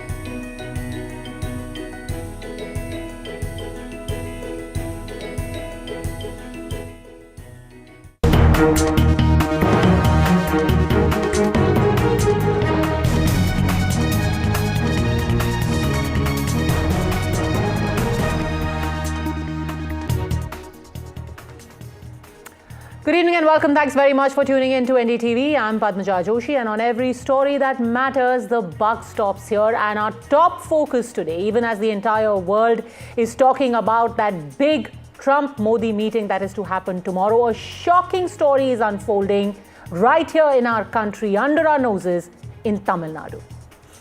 It's a fight for the right to pray. And it has put devotees at the Lord Subramanya Swami temple and the DMK government in Tamil Nadu eyeball to eyeball. And today came a massive vindication for these devotees who simply wanted their right to light the Kartigai Deepam festival lamp at the Deepathun stone pillar on the Tiruparan Kundaram hill. The Madras High Court dismissed the Tamil Nadu government's appeal against the order that had allowed devotees to light lamps at the hilltop and called the plea itself one that had been filed with an ulterior motive.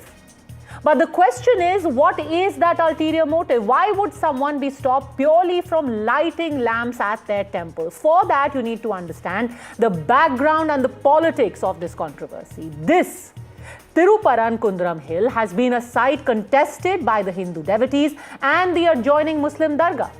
The hill houses the temple dedicated to Lord Subramanya Swami and the Sikandar Badusha Dargah. On Monday, though, the Madurai bench of the Madras High Court ordered that the temple administration should light the lamp at the Deepathoon on Wednesday, and yet it did not happen. The temple administration was told by the court, light that lamp. Come 6 p.m., it did not happen. It simply did not happen. It did not happen despite a court order. It did not happen despite CISF cover being given to those who won their right to light the lamp, and they won that right from court. It was a court order. It did not happen in brazen contempt of that very court order. Today as well, the Madras High Court gave the state a second round of tongue lashing. To the argument that the lamp lighting would have created communal disturbance, the court reminded the state that communal harmony cannot be achieved by preventing one party from doing their religious function, and in fact, harmony is possible only by coexistence. Think about it. Despite 2 orders of the court, in fact now 3 orders of the court, why did devotees not get the simple right to light a lamp? Even the court was forced to ask, once a year, if believers are lighting this sacred flame without affecting anyone, why is there any difficulty? Why should it be made so hard? But despite all of this, even as we speak, the state government has remained defiant. It has argued in court that not only did some people try to create a law and order situation, but the court's order itself was one of judicial overreach. They asked, how could the court allow for the CISF or ask for the CISF to be deployed there in order to give security for those who were going to light the lamp? All of these arguments were struck down. The plea itself was dismissed. The plea was called one with an ulterior motive. Ultimately, it was the devotees who had a ruling in their favor. But despite all of this, imagine the courts have intervened. They have again and again questioned the intent of the government. But despite all of that, even as we speak, that lamp has not been lit. Now, the simple question you must ask yourself, what is the concern here? Is the concern really for upholding the law? And is that concern going to be fulfilled by being in contempt of the law, by actually defying the court? Or is there something far more sinister, in the words of the court, far more ulterior at play? You decide. செயல்படுது போலி மத சார்பின்மைக்காகவும் தேர்தலுக்காகவும் இந்த அரசாங்கம் தேவையில்லாத ஒரு பதட்டமான சூழ்நிலையை இந்த பெரும்பான்மை சமுதாய மக்கள் மீது ஏவி விடப்பட்டிருக்கிறது. இதில் இஸ்லாமிய அமைப்புகள் எல்லோரும் மிக வருத்தப்படுகிறார்கள். எனக்கு வேண்டிய எல்லோருமே இஸ்லாமியர்கள்லாம் தேவையில்லாத விஷயத்தை பண்ணிட்டு இருக்காங்க அப்படின்னு சொல்றாங்க. இன்னைக்கு தர்கா பக்கத்தில் இருக்கு, எந்த விதமான பிரச்சனையும் இல்லை. யாரும் அங்கே போய் எந்த தொந்தரவு பண்ண மாட்டாங்க, அவசியமும் இல்லை. இது தீபத்தூண். ஆனால் அரசு வழங்கி நினைச்சிருக்கோம்னா எல்லை தூண் அப்படின்றாங்க. எல்லை தூணுன்னா அரசு வழக்கறிஞர் படிச்சிருக்காரு, அவருக்கு அறிவு இருக்காங்கிறது எனக்கு தெரியல. எல்லைக்கல்னா 4 பக்கத்துலையும் இருக்கும், தீபத்தூண்னாலும் ஒரு பக்கத்தில் இருக்கும். பேராசிரியர் இருக்கார், அவர் இன்னும் என்ன விட நல்ல விளக்கமாக சொல்லுவார். ஆக போலி மத சார்பின்மையில் தான் இன்னைக்கு இந்த அரசாங்கம் வாழ்ந்துட்டு இருக்கு. ஆயுள் காலம் நெருங்கிட்டு இருக்கு, கவுண்ட் டவுன் ஸ்டார்ட் ஆயிடுச்சு. No, this is the mischief played by the BJP and its alliance. The problem here is the local people are not happy with this, the entry of these people. They want to create trouble in the hill. Local people welcome. When they were chased away by the police, local people happily received it. They were with the police. Why should they trouble the local people? As if they are the saviors of Hinduism. They are not the saviors of Hindus. Joining us on the show today, we have Pradeep Bhandari, national spokesperson of the BJP, M.R. Venkatesh, advocate who's handling this matter. He, in fact, is the advocate for the devotees, Dushyant Sridhar, Vedic scholar, Dr. Kalanidhi Veeraswamy, member of parliament of the DMK and political analyst, Dr. Pulla Rao. Dr. Kalanidhi Veeraswamy, the first question naturally is to you. How can the court's orders be ignored in this fashion? Why aren't the devotees being allowed to light the lamp? Vanakkam to everybody. let me start by saying that this court order is being questioned mainly because there was a case which was filed in 2014 and for a similar problem, and there was a judgment by a single judge saying that the present practice of lighting the lamp at the Uchipilayar Koil should be continued.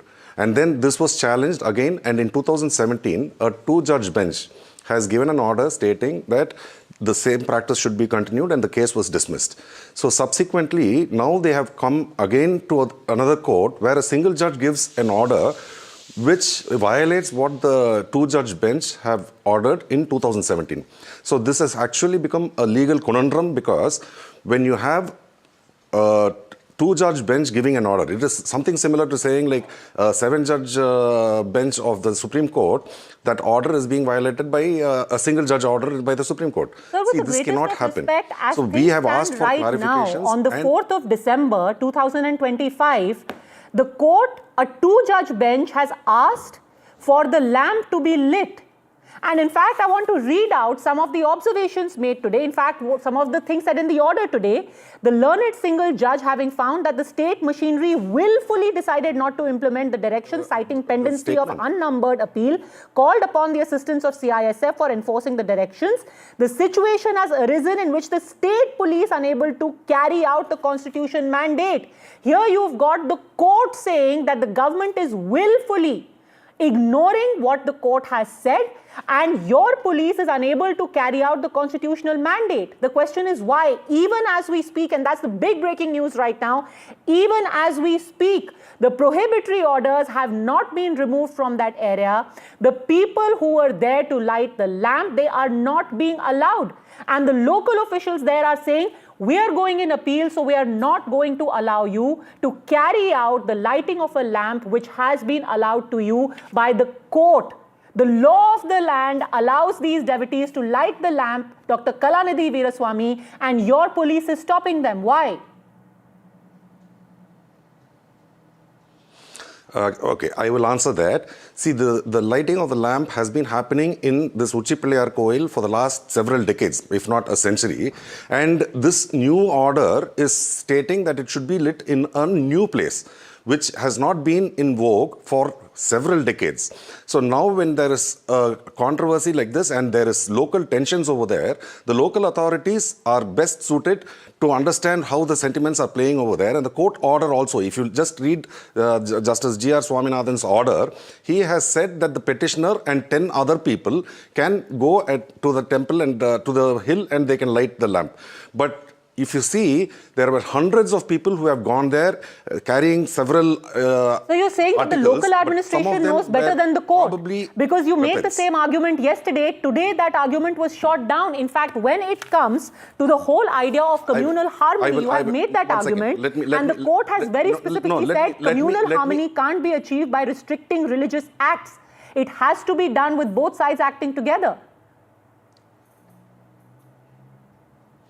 See, this is the same attitude with which the Ram Temple issue was approached, where everybody, the thousands of people who went there desecrated the mosque over there. This is the same kind of a judgment which caused the problem which is happening in Manipur, where a judge had given a verdict about a reservation policy which changed the things over there. Where with the greatest of respect, sir, are you saying that the court doesn't know this? What has been happening for 2 years. Madam, are you questioning the wisdom of the court that has not once, not twice, but thrice said that this deep should be lit?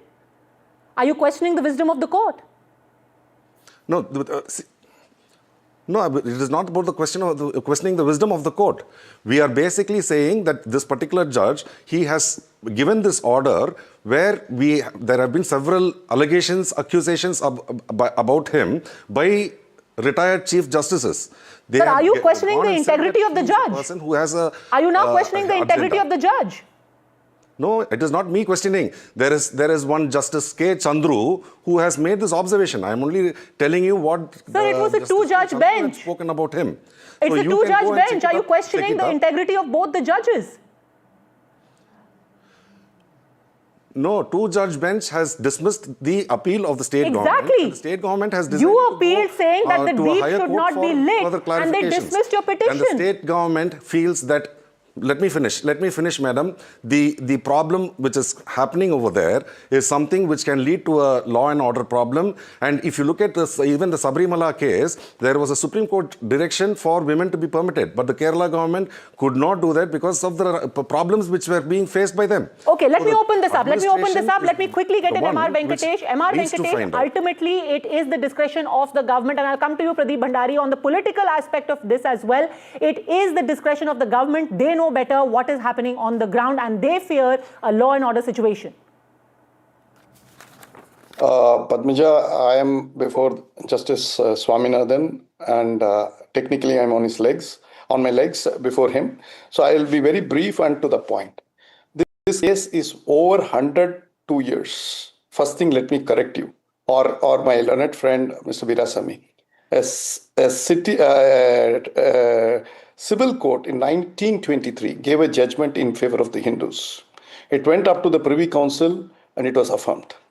Then in 1996, Justice Kanakaraj, a single judge of Madras High Court, said, barring the dargah, you can light the Kartikai Deepam anywhere 15 meters away from the dargah. He said, just keep a 15-meter buffer zone and light the lamp anywhere. Now, this Deepatun on inspection by Justice Swaminathan, who went there personally, estimates it's more than 50 to 60 meters. This is the first thing. Second thing, the hill itself is revered as Lord Shiva. The hill itself is Lord Shiva. People don't know this. This is a hillock like Tiruvannamalai. This is a hillock which is revered as Lord Shiva. The third point, as far as law and order is concerned, yesterday 144 was section 163 BNSS, which corresponds to 144 CRPC, was invoked by the collector, and that was quashed today when the police commissioner of Madurai appeared before his lordship Justice Swaminathan. And yesterday, on that order of Justice Swaminathan, Justice Jayachandran's bench agreed with Justice Swaminathan's assessment that law and order will not break down. Please understand this. And why it will not break down is 1994, as well as in 2013, the Dargah committee has given an assurance in writing that they welcome the lighting of the lamp at the Deepatun. It is not the Muslim, there is no Hindu-Muslim problem. The problem is with these secularists.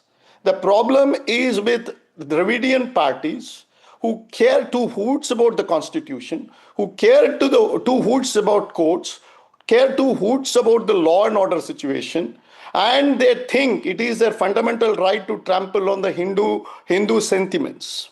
Dr. Veerasamy, how are you saying that? How are you saying that, sir? Dr. Veerasamy is very clear that right now the situation on ground is volatile, which is why these precautions have been taken, MR Venkatesh. No, that is his assessment. Please understand, he is a politician, he can speak whatever he wants, and I am not here to buy his diarrhea. I am here to tell you very clearly that Veerasamy is not the authority. The authority is the court and courts. And if you want, if the constitution... I am not. I have never claimed myself to be the authority. No, please keep quiet, sir. I didn't interfere. You please keep quiet. You will listen to me. If it requires that a constitutional order of the court, that is what Justice Jayachandran observes, that tomorrow if you have to say that if I have to do something which is intra-vires the constitution, it is the responsibility of the state government to ensure that. Otherwise, my advice to Mr. Veerasamy's party is resign and go. Say that you are not able to uphold the law and order. Dr. Veerasamy, the intent is not about law and order, it's about politics. It is not about politics, and they are saying that we are people. Absolutely about politics. It is only about pandering to the Muslim votes. Hinduism, but once again, sir, now I am talking. You kindly keep quiet. You kindly keep quiet. No. You cannot bullshit. Interrupted upon when you had the liberty to ask me to keep quiet. You cannot intervene when I am replying. I will also demand that. Let's keep it parliamentary. You are intervening when I am replying, and if this is how you are going to be conducting your debate, I don't think there is any point in in even having a discussion about this. This is not called a No debate. You are sir. shouting The court over me. order has to be followed. Please understand that. If this is what you want, I will leave the floor to you, where you can talk the whole point. You can throw all kinds of rubbish on the DMK party and the government over here, and I will keep listening. If that is what you want, I can keep quiet for the whole period of this time. Dr. Veeraswamy, intent is political. The charge against you is you are doing it for appeasement of politics. Kindly ask the gentleman to complete whatever accusations or whatever he was leveling. Yes, go on, respond. There is no accusation against you. It's only contempt against you for the type of politics and branding that you do. You bring down the stature of Tamil Nadu. That is the charge. Dr. Veeraswamy. You don't respect court orders. Dr. Veeraswamy, respond.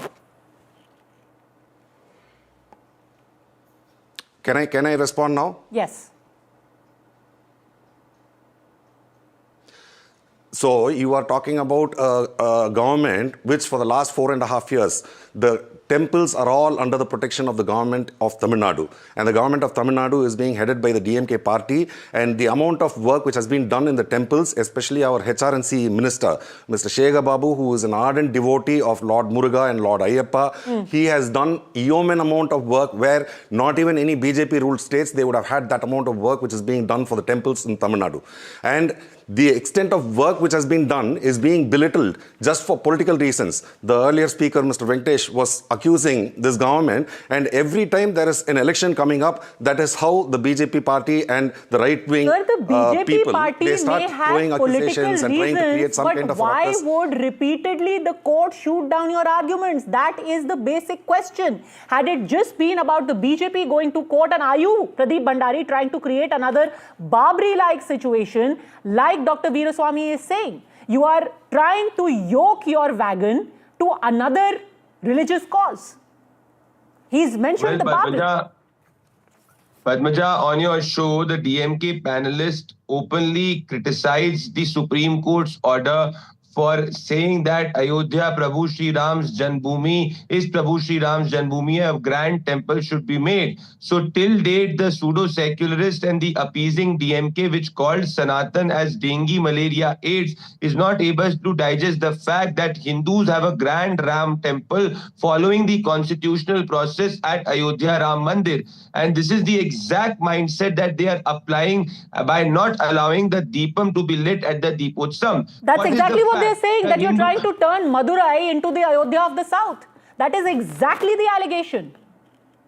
Well, the truth of the matter is, Padmaja, that Hindus have submitted themselves to the writ of the law. And what did the DMK government give them in return is the lathi. Can you please tell me which court, what is the law, what does the constitution say? That a Supreme Court or a High Court order has to be implemented in letter and spirit by the state government. The duty of the state government is to ensure that law and order situation is maintained. But there is a larger conspiracy here.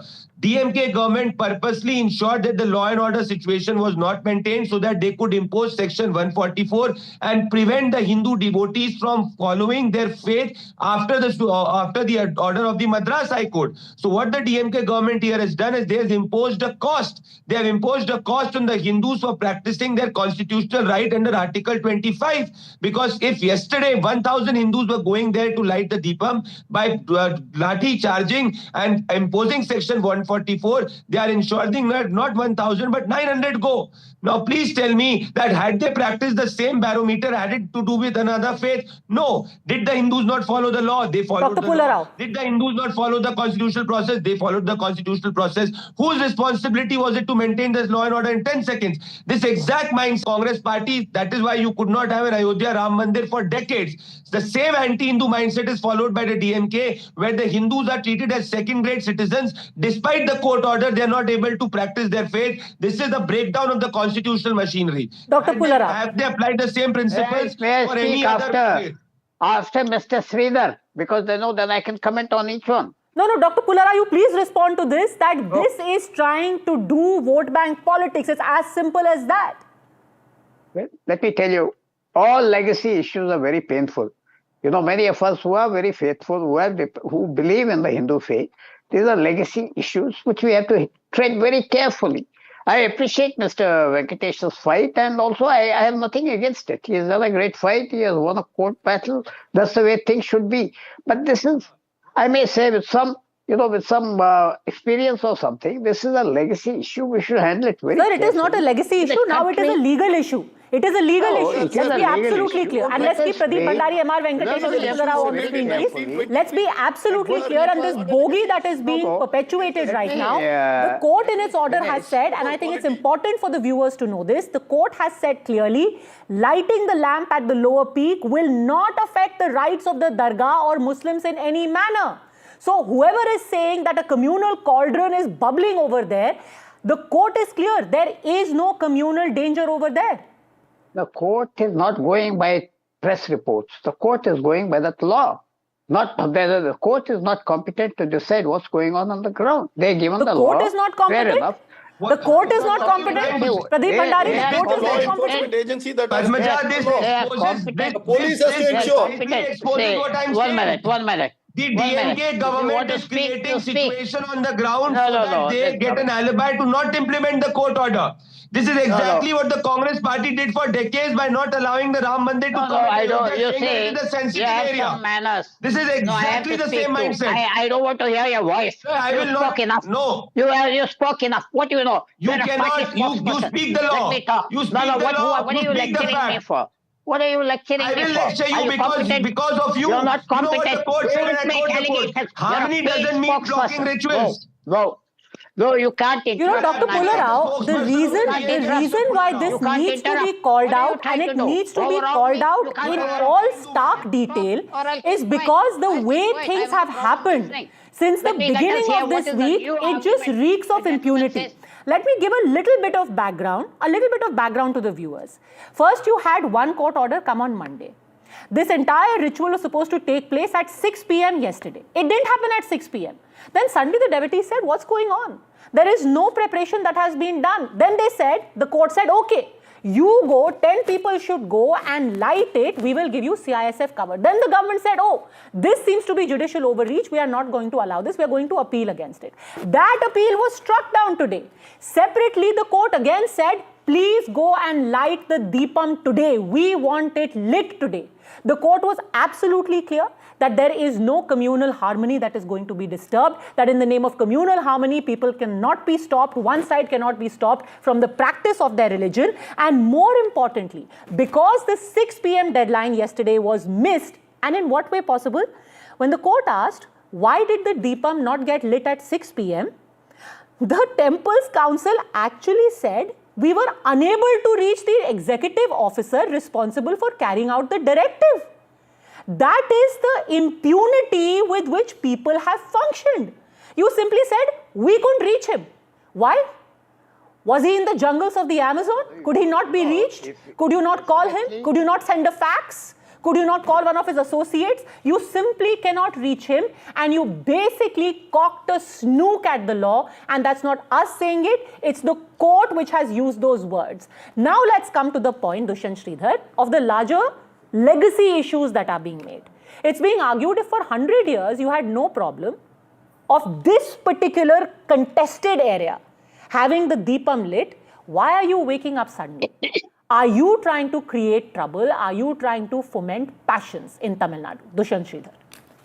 Namaskaram Padmaja, and namaskaram to all my fellow panelists, and namaskaram to the viewers who are watching this show.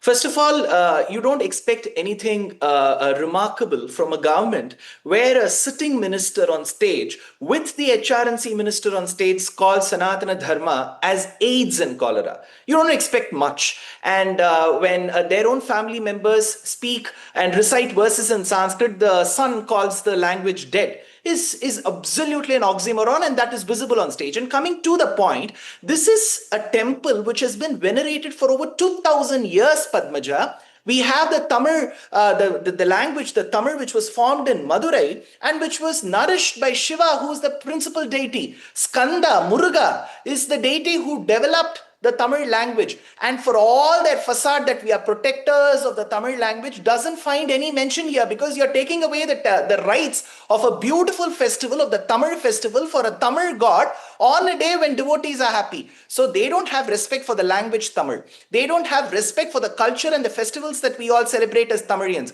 They don't have any respect or any knowledge of the literature. People who call legacy issues cannot even tell what is the name of the deity in the temple, what is the name assigned by the poets, and they will just keep rambling because of their age. Age has nothing to do with wisdom. It's just pure expertise in the scriptures and the literature with which you talk. And to me, as a Hindu, I feel not belonging to any political party. I can tell you this is a big setback for the Hindus because they have elected a government which is absolutely against their rights. Why? That's their motive. That's their motive. This language protection, Tamil culture, all the shields that they use is not true at all. Principally against, because when you have a festival for the Tamil god Murugan, that is not celebrated, and what you do as a protection is to Sikandar Alauddin Shah, who for 30 years between 1336 and 1378 massacred the Tamilians, and all of this is recorded in history. And you are there to protect that who has no connection with the Tamil language, and you don't have the audacity to celebrate a Tamil festival which is meant for the Tamil people. Dr. Veeraswamy. Absolutely a double edge. No, it is actually shameful that the person is spitting so much of venom about this government. But anyway, I will answer this. This government, like I had told earlier, that they have the ones who have done the... Sir, if you want to keep talking, I will keep quiet, and I will keep quiet the whole show, sir. No problem at all. We have no problems. You can rant and rave how much ever you want. You want me to keep quiet? I will stay quiet. You conduct the show with only the other three people talking about DMK party and blaming us. I have absolutely no problem. Can you speak about the verses in Tamil that were quoted by Jnana Sambandar about the deity? Because you don't believe in the literature. Quote. Dr. Veeraswamy. Please quote. No, he is talking about some Jnana Sambandar, what he quoted. I am not here for a religious contest about who is a bigger Hindu or whatever. You mean to say that everybody who knows about Jnana Sambandar, what he quoted is... To the panel, you should have that knowledge, not everybody. Sir, you can kindly go ahead and talk. I mean, like, you finish talking and then I will speak. Sir, Mr. Veeraswamy, it is better for your own dignity. You keep your mouth shut. That is better for you. Okay. Let's please treat each other with respect. But very humbly, Dr. Veeraswamy. You want me to keep my mouth shut? I'm perfectly fine with that. I will be perfect. It will be perfectly fine for me. No, because Dr. Veeraswamy, it is your government which is in the dock. Let's be absolutely clear. There are people who are livid today because there is a sense of disbelief that you go to court, you fight the legal fight, and despite that, a government holds you back even as we speak. And that's the other big news coming in right now. People who were gathered there to light the Deepam, they thought that finally, after 3 separate court orders, they are finally going to be given right of way. They have been detained. Let's fire that breaking news. They have all been detained. They have been picked up by the police because the prohibitory orders, the order was that the lighting of the Deepam should be allowed, but that permission has not been given by the state. Amid that entire court drama, the government remains adamant. There is a sense of what is going on. People are messaging right now. People are calling and saying, we are at our wit's end. Let's quickly listen in to what happened at that moment. Dramatic scene just outside the Tirupparankunram hill top. They are, even after Madurai bench of Madras High Court ordered revoking of 144 and asked the police commissioner to give protection to the petitioner to light the Deepam in top of the hill. Police officials here say they won't allow, they are going to appeal against the order of revoking of 144. So they strictly say they won't allow anyone to go to the top of the hill, and they say they have to wait still as police on behalf of police officials, they are going to appeal against the revoking of 144 order. You know, there was a legal argument between the temple administration, between the state government and between the state government and the petitioner side. There was a argument where the temple administration told that here it would create a chaotic situation, law and order situation if we allow to yesterday there was a scenes in Tirupparankunram where the barricades were broken, scuffle was happened. How you see the overall developments in Tamil Nadu? Overall Tamil Nadu, there is no problem. because of only the Chief Minister of Tamil Nadu creating the problem. Yesterday, it will be allowed, but it will be very smoothly. But this situation is created by the Tamil Nadu government. But DMK say... Dr. Veeraswamy, people picked up, people detained. Why? Yeah.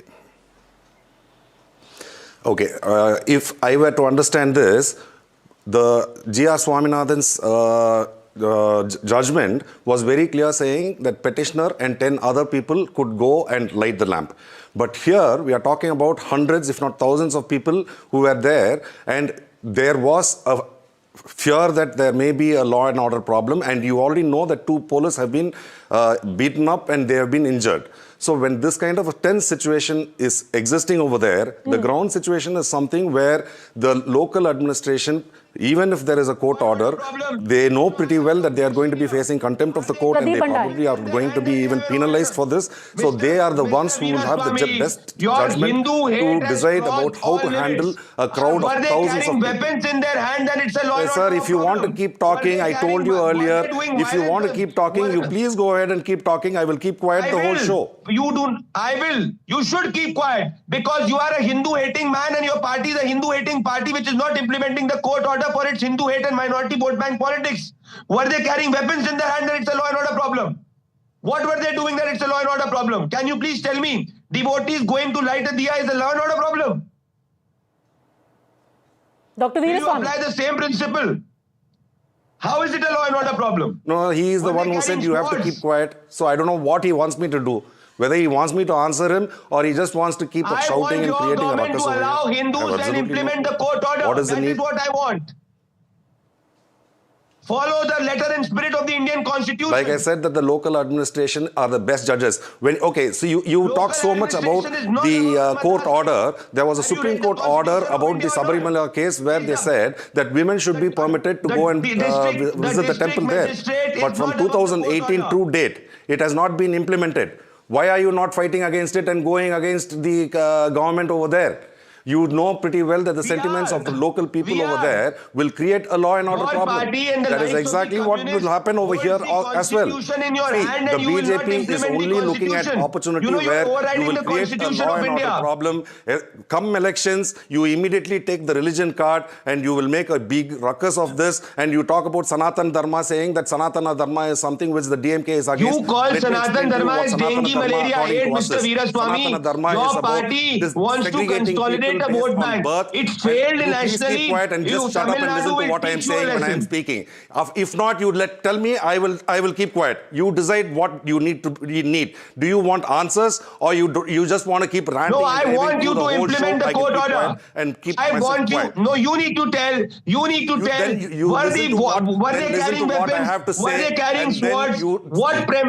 What was the initial evidence and the investigation that you had that it's a law and order problem? Conducting your debate, I see no point in having this kind of a debate with a person who jumps in every word I speak. He wants to jump in and create a ruckus, and they want to talk about religion. Hindus there also were following the law, sir. In another 6 months they have elections. They are looking at this as an opportunity to make a big issue out of this kind of problem. And they are thinking that they will score brownie points, but let me tell you that people of Tamil Nadu are much wiser than what you are. They will understand, and you are talking about a government where in a population of about 87% of the people are Hindus. You think that we are trying to appease Muslims. What kind of a stupid logic is that? You think that if we are against the Hindus, 87% of the people, yes, you are. You think that the people over there would be voting this party again into power? Come 2026, you see what will happen. Congress also used to be voted into India. That did not make Congress a pro-Hindu party. Place where they can win even a single seat over here. Fair. Because the people of Tamil Nadu are aware about BJP's treachery and the things that they are doing, wherever they go, they end up with riots, they end up with mayhem, and they end up in violences. This is what has happened throughout wherever you are. You create such religious tensions and create disharmony among the people. This is what BJP does. Dr. Veeraswamy, that in the upcoming assembly elections in Tamil Nadu next year, you win, you sweep, you form the government. After the results, will you allow for the Deepam to be lit at that spot? Madam, you have to understand this court proceedings is something, I'm not even talking about till after the elections. I am talking about, see, if there is going to be a Supreme Court, this case has to have its logical conclusion. A political issue for the I'm BJP, sure that you have to exhaust all your legal recourse. I am asking and then we will, best of luck to you. The government will take a decision on that. Let your party sweep the elections. Will you allow the Hindus of Tamil Nadu, the devotees of that area, to light the lamp? Will you allow them then? With your party back in power? No, it is already an election issue for the BJP you are making party, it sound as will you allow them? Can I respond on that? Yes. It is not like as if the deep has not been lit. It has been lit in one place for the last 100 years, and all of a sudden you come and you are creating a ruckus saying that it should be lit in another place. We are saying that we will have our legal recourses, and when we have a legal recourse where there is a High Court order, and when we can appeal against that in the Supreme Court, let us wait it out till we have the legal Mr. Veeraswamy, with that logic, if one of your leaders is caught by the Enforcement Directorate and until the time the court does not give a verdict in Supreme Court, will you agree that your leader should be in jail? Do you agree that your leader should be in jail and you will not appeal? No, one second. The Enforcement Directorate, one of your leaders the Enforcement Directorate is a tool of the BJP where you use it only to victimize opposition members, where you go ahead and do that. We have already seen that. You have arrested some of our ministers using the Enforcement Directorate. Not only from our party, all opposition-ruled states are being targeted by the ED, and I know pretty well that within the next 6 months, we are going to have several more ministers and probably members of parliament also, where they are going to be arrested before the election. You will put up some cases and you will say that these people are all corrupt and they were doing all kinds of nonsense. Sir, you please fight your political battles with each other, but why are you dragging simple devotees, simple people, the man on the street into all of this? They are not politically aligned. They just want their right to worship. One, by the way, from the court, through the legal route. This is not some extra constitutional move they are making. Dushyant Sridhar responding. Two very quick points. From the hillock, from the bottom, when we go towards the top, there are two pillars, stone pillars. The topmost stone pillar is referred to as Deepatun in all our scriptures. The one that was lit yesterday is midway, which is called as Mokshatun. Clearly, the inscription states that on the day of Kartigai, the Deepatun has to be lit. Just because 50 plus years it has been lit midway, it doesn't make it right. Point number one. Point number two, the person on the panel said, you have to give others a chance to speak. We have to follow the rules of the debate. Then following the rules, the court orders is also an important thing. When you want the rules to be followed in a debate, why not follow that on ground? And that's the simple question. Final question I will leave with M.R. Venkatesh. The argument now being made is 10 people were allowed. Why did 1,000 go? That is what precipitated the situation. No, it did not. It's a blatant lie. And I think only a DMK person can lie to his teeth just like that. People were assembling there since afternoon, hoping that the lamp will be lit. And this order was passed on 1st of December.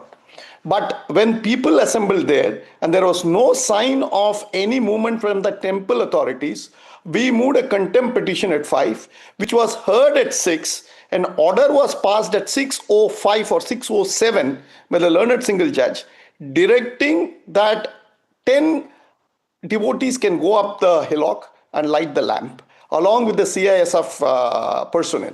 But by that time, huge crowd has gathered. And who allowed this crowd to gather? It is the police. It is a mistake of the police. The learned judge asked, I will pass an order for the entire town to be vacated. The police would not agree. The learned ASG would not agree. So please understand that this is a diabolical plot by the DMK government, its legal officers, its police officers, to ensure that the fundamental rights of the Hindu petitioner is deprived. We will fight till the end. We are determined to fight it legally. We will fight it through the media. We will take it to the People's Court. We will ensure that the downfall of the DMK government is done. Vetrivel Muruganuku Arohara.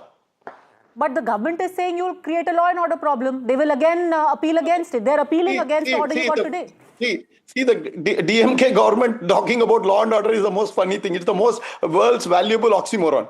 The DMK government is known to break laws. It has done with impunity on the. What happens to the court then? Have you privatized the courts? Have you done away with the courts? What happened to Article 226? Do we say that the Constitution of India is burnt? Are we saying that it is no longer in force? Are we saying the court orders need not be followed?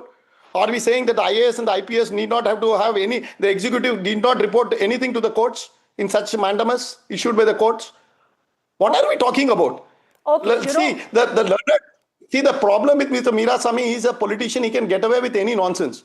But the courts will not allow such nonsense. That's the problem. Well, the law of the land ultimately will prevail, has to prevail. The politics aside, Correct. whatever the considerations here are about elections or otherwise, this is the fundamental right of people in this country to practice their religion without any fear or favor.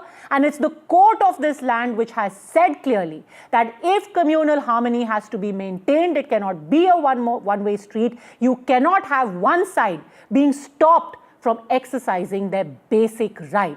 Still hoping that the last word and justice comes from the court. Thanks very much, gentlemen, for joining me. The other big story that we've been tracking here on the channel, a grand gesture for Russian President Vladimir Putin, where Prime Minister Modi today broke protocol to receive him at the Parliament technical area. He, in fact, greeted Putin with a handshake, a warm embrace. Both of them left the airport together in the same vehicle.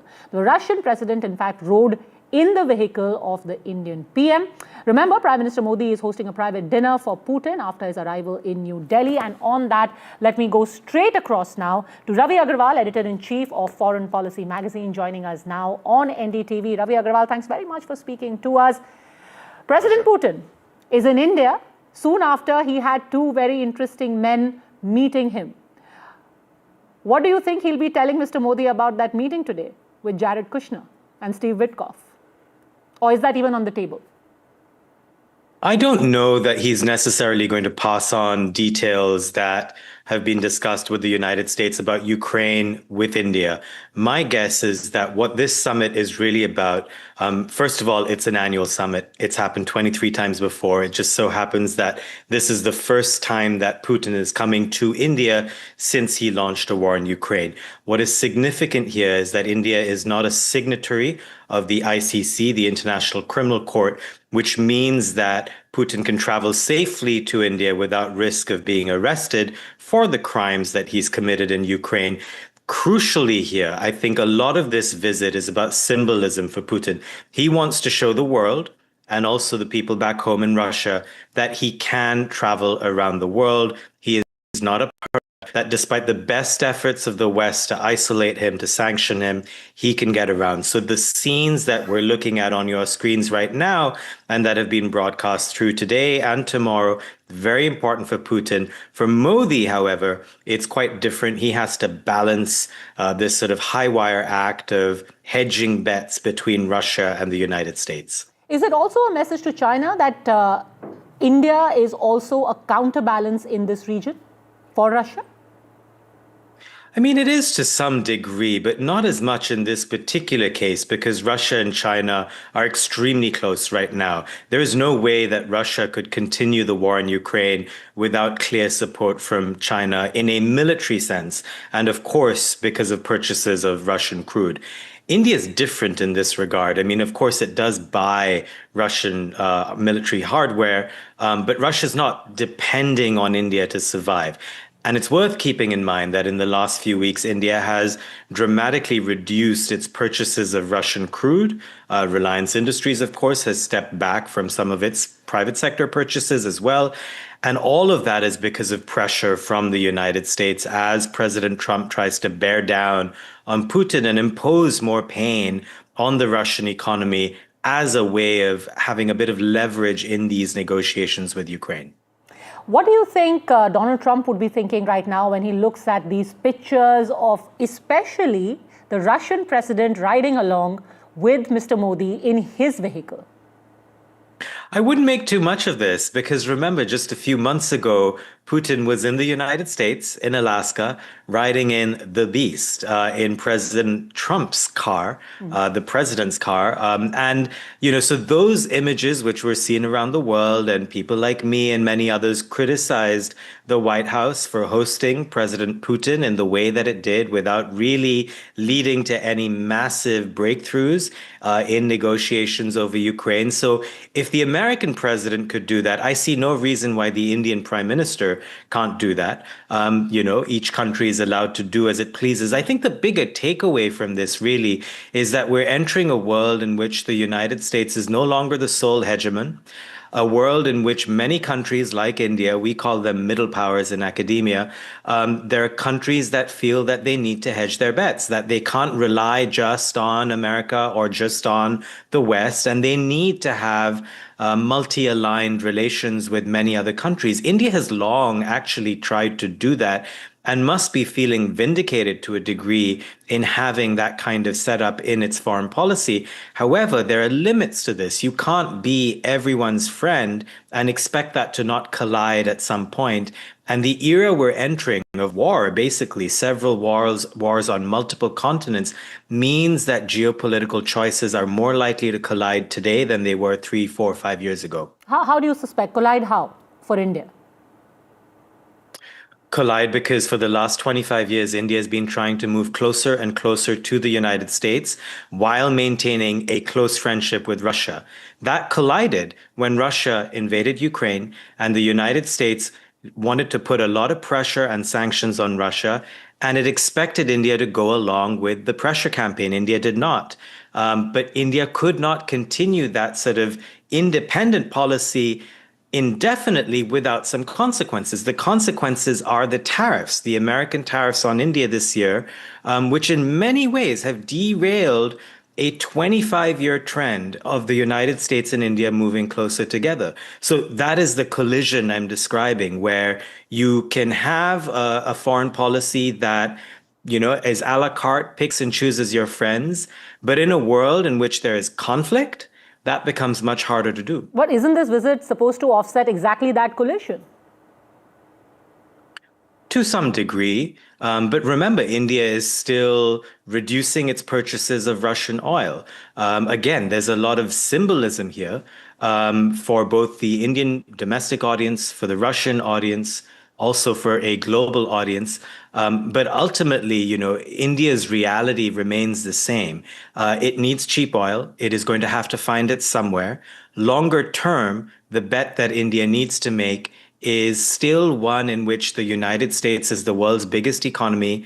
The United States still has dominance in key areas of technology, whether it's AI, whether it's semiconductors, whether it's cloud computing. Russia is not an economy of the future. Let's be clear. Yes, it has hydrocarbons and fossil fuels, but longer term, India is going to have to figure out a way to work with the United States. Of course, the United States itself is not static. President Trump has been a huge disruptor to the system, but you can imagine that 3 years from now or 8 years from now, there could be a change. And India needs to keep some of its options open, but it can't write off the United States either. But Russia disagrees with that. Their view is that right now, economically, they are far more trustworthy, far more sturdy than at least Europe, if not America.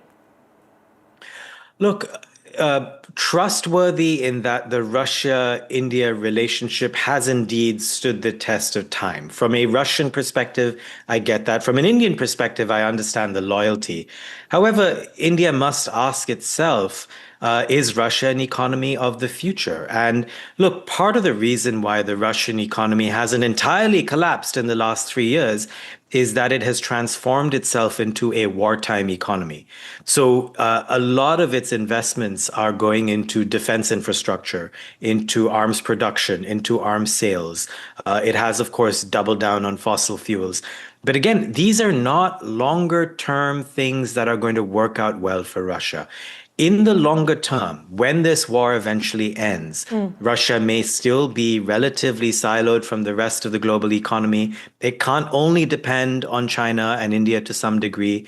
There are lots of problems there that could make Russia an unstable partner in the future. Remember, Putin won't stay in power forever, and he has been an incredibly repressive leader. He has thrown people into a meat grinder of a war with not much care for domestic human rights. At some point, that is going to catch up with Russia. And so if you are looking to deal with Russia, you don't want to ignore that. All right. For now, thanks very much, Ravi Agarwal. It'll be interesting to see over the next 24 hours the reactions. More importantly, what is the outcome of the meetings that we'll have here and how the world and America in particular reacts. For joining us with your perspective from Washington, Ravi Agarwal, it's been a pleasure. All right, that's it then on today's edition. But remember, when it comes to any big news story, when it comes to foreign policy, it's NDTV. The buck stops here. Time for a break.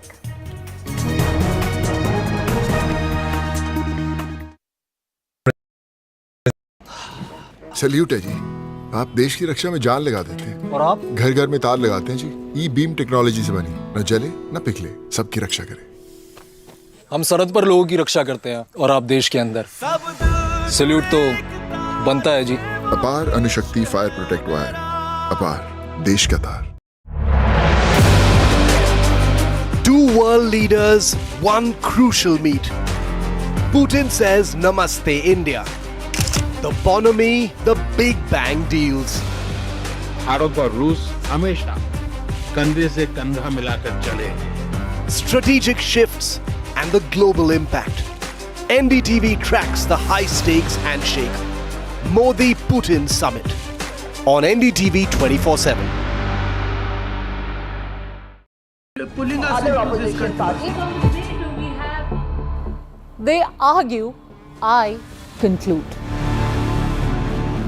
They deflect, I drill down.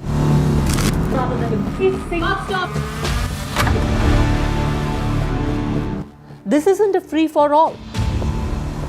It's a reckoning.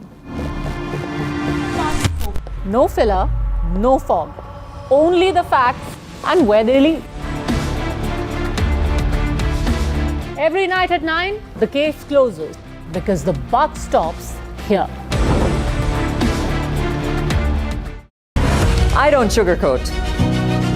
I shoot straight and tell you stories the way they need to be told. Unfiltered, unafraid, unmissable. That's how I roll. Watch me, Priyanka Deo, on NDTV World. Namaste.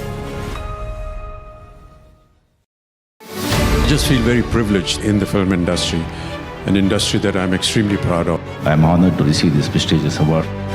I feel overwhelmed that the NDTV has chosen me for this very special award. Thank you so very much. This means a lot to me. It's a great honor and a great privilege. Really blessed to get this, and I'm really happy. This is one of the few moments I'm going to be humble, so please record this properly, guys. आज का दिन सबसे पहले जो foot soldiers, जो presiding officers, जो team है, उनको सेलिब्रेट करने का है.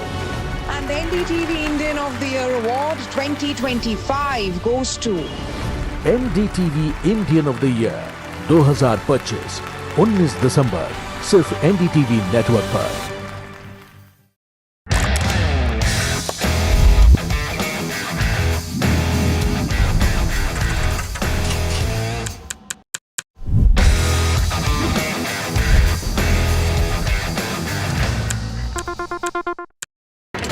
The front lines of Kargil, the fury of Operation Sindhu, so many attacks, the chaos and cries of disaster zones, to fighter jet cockpits, and the world's most defining interviews. It's incredible. He has seen history break, live, unfiltered. 20,000 hours of live broadcasting. Welcome to Left, Right and Centre. Hard facts. War-struck country. Hard questions. In the Ukraine. 30 years of trust. In the Kargil area. North Ukraine. In France, in Italy. At Srinagar. Vishnu Shom for NDTV. Vishnu Shom. Only on NDTV. Across the country. He has tracked the pulse of power from Washington to Korea. Witnessed history.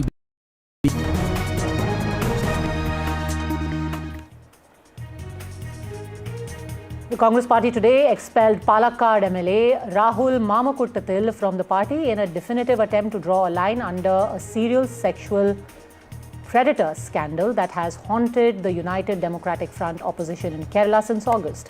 The decision came close on the heels of a district court in Thiruvananthapuram rejecting the MLA's anticipatory bail plea in a rape and coerced termination of pregnancy case based on a complaint filed last week by an acquaintance of his.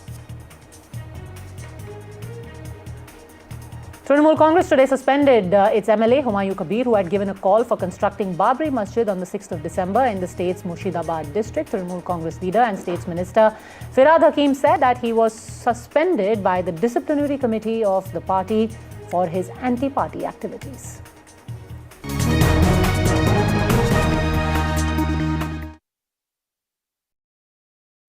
The best app to use is the NDTV app.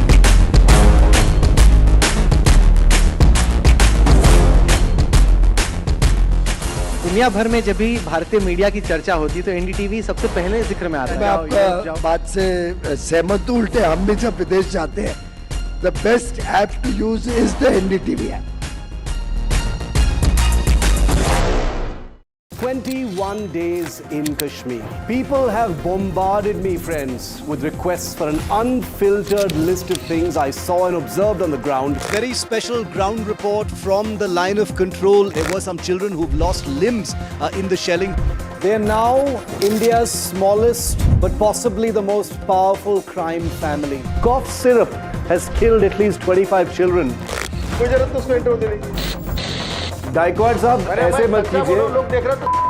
Suddenly people are wondering about the weaponization of India-Pakistan cricket. We live and breathe elections. You will not believe your eyes or ears when I show you what I'm about to do. And for a country that has fought so many wars in the mountains and at high altitude. We're standing on the Indian Navy's newest warship. The line of control, Shiv Arur, NDTV.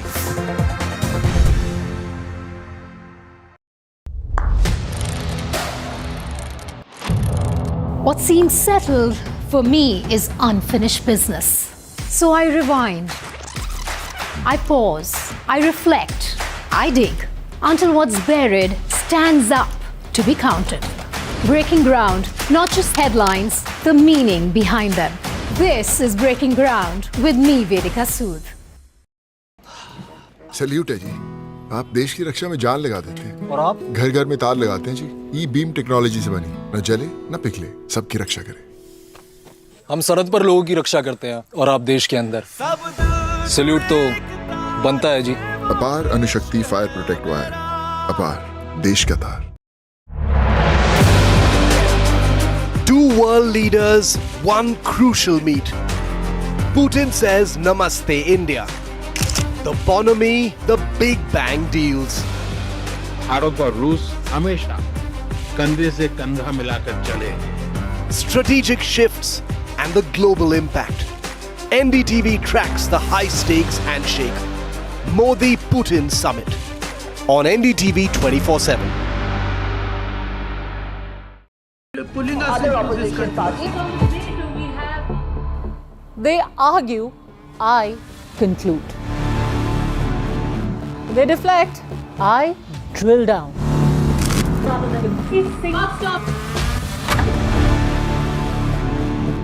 This isn't a free-for-all.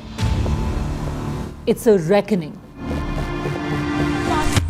No filler, no fog. Only the facts and where they lead. Every night at 9, the case closes because the buck stops here. I don't sugarcoat. I shoot straight and tell you stories the way they need to be told. Unfiltered, unafraid, unmissable. That's how I roll. Watch me, Priyanka Deo, on NDTV World. Namaste. I just feel very privileged in the film industry, an industry that I'm extremely proud of.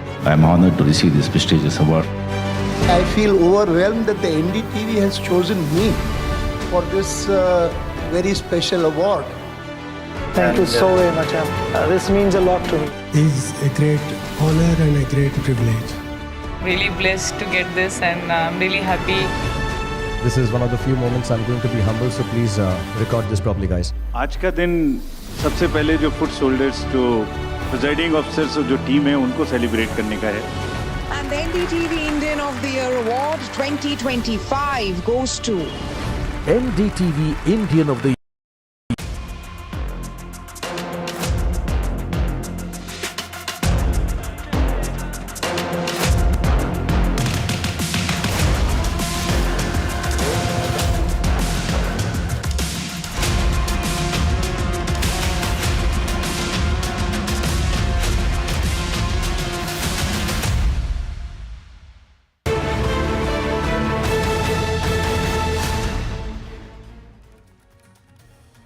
Good evening. Welcome to Left, Right and Centre. Throughout this evening, we've been tracking the arrival of the Russian President Vladimir Putin to India.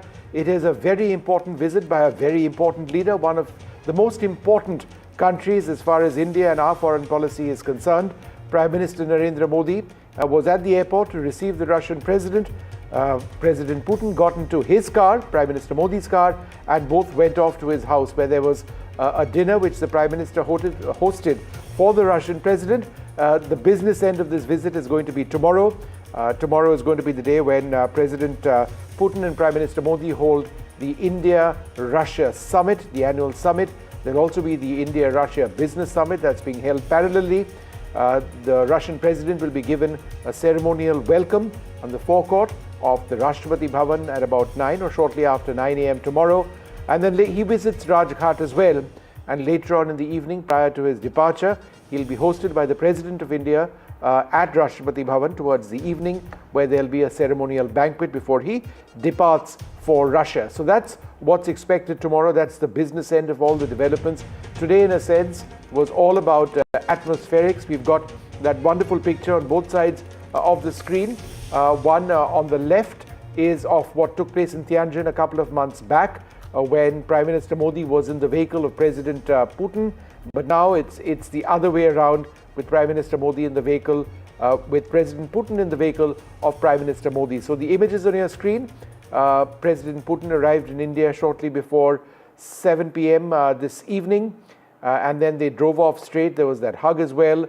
The Prime Minister was waiting for him. Now you can expect this, or you should assume that this would have been the case, and indeed it was. This is something which the Prime Minister reserves for his closest international partners. Russia is quite clearly one of them. So not only did the Prime Minister greet President Putin at Palam Airport, both travelled with each other. It's a gesture that's been reserved for the Russian President and a few other international leaders. Let's take a look at the bonhomie between the two leaders, not just today, but in the past.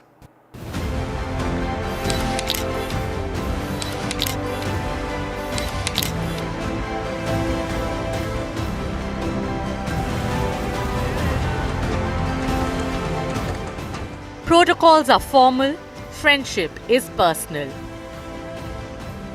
Prime Minister Modi surprised Kremlin with a personal touch to President Putin's welcome in Delhi, breaking set protocols. As Putin walked down the aircraft, Prime Minister Modi waited for him at the tarmac with open arms and a beaming smile. And then the much anticipated hug between the two leaders. A warm bear and tiger tango moment. Prime Minister broke another protocol, and the two leaders travelled in the same car from the airport to the Prime Minister's residence, diving straight into an animated conversation.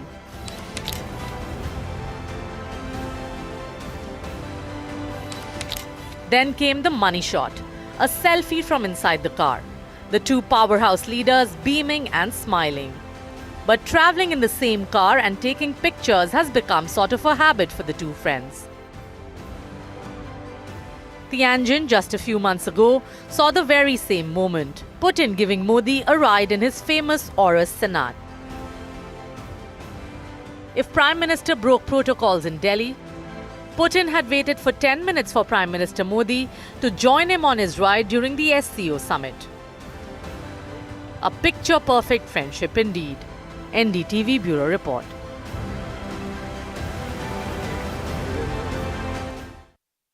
Well, what can be expected in this visit? It is an important one. I'm joined in the studio. Roman Volkov is a Russian entrepreneur. He's been living in India for the last couple of years. Ajay Malhotra, former Indian ambassador to Moscow. We've got Dr. Sudhir Mishra, the current, and Air Marshal R. G.K. Kapoor. Thank you all very much for being with us. Ambassador Malhotra, let's talk a little bit about trade first, because it's been an unequal trade partnership in the sense that India continues to import much more than Russia does of Indian items, Indian supplies. Of course, Russia is in a war right now, but realistically, by the end of this visit, do you expect that trade imbalance to be addressed substantially? Vishnu, when you trade, both sides benefit. You agree on a price which the buyer and the seller think is mutually beneficial and advantageous, and then you have a deal, and then trade takes place. So in this case, I wouldn't worry too much about the so-called imbalance, because India benefits from that imbalance. I mean, it would be frankly quite ridiculous if we are trying to remove the imbalance by asking the Russians to curtail oil imports. We are benefiting from that because of the lower price at which we've been buying so far. So unlike in other cases, I wouldn't say that we need to reduce Russian imports, but perhaps we need to increase Indian exports. Yeah, exactly. That's what I'm asking. And that's what needs to be done. We're looking at pharma, we're looking at agriculture, we're looking at automotive components. Is that something that's realistically going to be addressed in this visit, Ambassador? It will be addressed, but the success rate, I would say, from 5 billion Indian exports, you might get to 7 or 8 billion.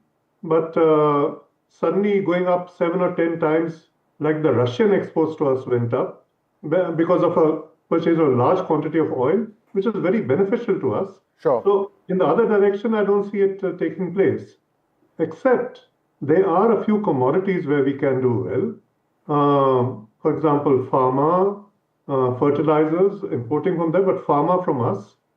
Some agricultural produce. Shrimp, for example, has great perspective out there.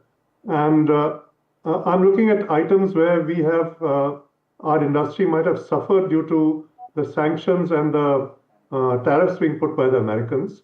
So certainly you have textiles and hosiery. You would have food products and seafood in particular. And you would have maybe items like carpets, for example. Sure. Or handicrafts that go to USA, which can easily be redirected here and would have a ready market for them. All right. But in agricultural products also, there are many out there. Sure. Russia needs now, for example, potatoes, pomegranates, and other such items.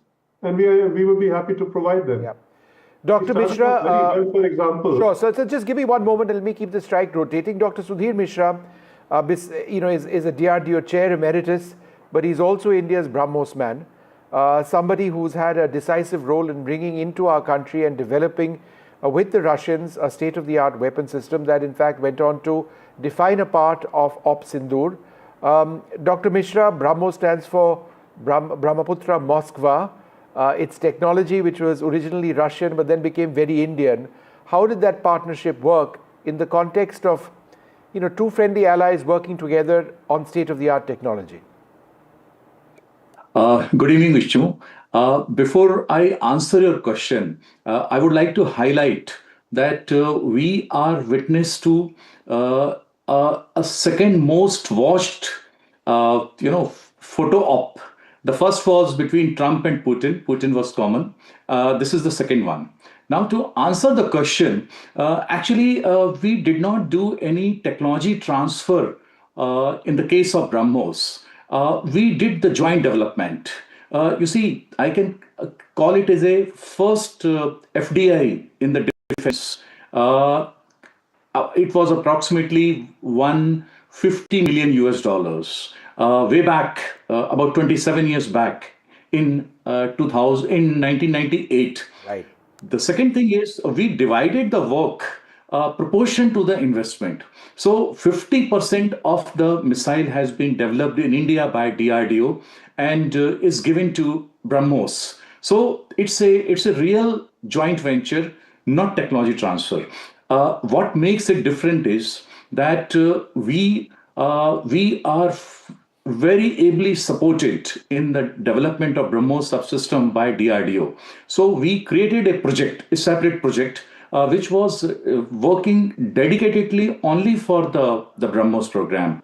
And the best of the manpower came from DRDO to BrahMos, and they really added to the technical JV apart from the financial JV. But Dr. Mishra, what was the Russian technology which came along with the missile, which obviously was at the core of the missile itself? For example, the Seeker was initially Russian, now it's Indian. So how did you progress from Russian to Indian tech? You see, it's a very long story. Dr. Kalam witnessed one engine being developed in erstwhile Soviet Union, and any vehicle which flies in the air, it is made and designed based on the power available. So both the sides, Dr. Kalam and his counterpart, Dr. Yefremov, he decided that we would design the world's fastest, most advanced cruise missile around this engine. So the engine and the seeker means the electronic subsystem which identifies the target. It came from Russia. Yep. And rest of the subsystems like guidance, navigation, the aerostructure, all the softwares, onboard computers, navigation systems, and all the certification processes, they were developed in India. The structure is Godrej, right? The structure was built by Godrej, yes, or is built by Godrej, right? There are many companies like Godrej, L&T, WEM Technologies, Anant Technologies, and there are about 200 companies which are involved in the manufacturing of the subsystems of BrahMos Aerospace. It's possibly the best and most successful sort of joint development of a weapon system. I'll come back to you in a moment. I just wanted to go across to Roman, who's been waiting very patiently. What are your expectations of this visit? Yeah, I think this visit is very logical in current circumstances, but business was working 24/7 since past 20 years between Russia and India. Yes, right now we see improvement because, for example, I came from Moscow shifted from Moscow to Delhi to build e-commerce platform in iron and steel. Before that, we were doing this in Russian market. We were the largest one in the trading steel in the e-commerce space. But we shifted to India because we saw huge potential not only in export-import between Russia and India, but also in Indian market itself. Yeah. And this is very amazing, like to see how Indian economy is growing. But Roman, tell me one thing. At the heart of the relationship is the people-to-people relationship. We are all talking about defense and we are talking about trade and oil and sanctions. But being a Russian in India, does it feel like being at home? Maybe not the air pollution, but otherwise. Yeah, so exactly. I mean, this is one thing which I'm really grateful to India, because here you feel really at home. So people treat you very well. So I think from the first day, and I met thousands of entrepreneurs in India, and I haven't met any kind of wrong kind of relationship. So in terms of relationship, it was very, very like maintaining, very warming. Yeah. So this is amazing. Air Marshal Kapoor, one of the most important weapon systems for India during Op Sindoor was the S-400. That's been a Russian import directly. And even though we don't expect a defense deal, for more Russian S-400 systems now, it certainly seems to be something on the cards. Now, this is important for India because our decision to stick to the S-400, despite American pressure, has 110% worked, right? Yes, I think S-400 was the game changer. It got its longest surface-to-air kill ever in the world at about 310 kilometers plus. And so there is no doubt that S-400 is a game changer. It's the best air defense system in the world today, just short of what I would say is S-500. But with the current operational philosophy that we have, which is developing of long-range weapons and long-range strike, I think it is important that India gets more of such weapon systems, at least S-400s. And we've in got fact, two are yet to come. Yeah, exactly. And so those two should be expedited. I think that would be very high on agenda. In addition to probably, I would say to have some more tech transfer for development of Kusha that we are doing, DRDO. I think this is a great opportunity for two nations to look at some deliverables in co-development and co-production, where India gains in terms of technology transfer, in terms of building up its own technology base to leapfrog into a world standard that awaits us. All right, gentlemen, thanks very much for being with us. Ambassador Malhotra, I'll request you to hang on for just a few moments because I wanted to get your views on what we play out next. In 2002, I had the opportunity of interviewing President Putin in the Kremlin. It took place at 2 in the morning. It was a 45-minute interview.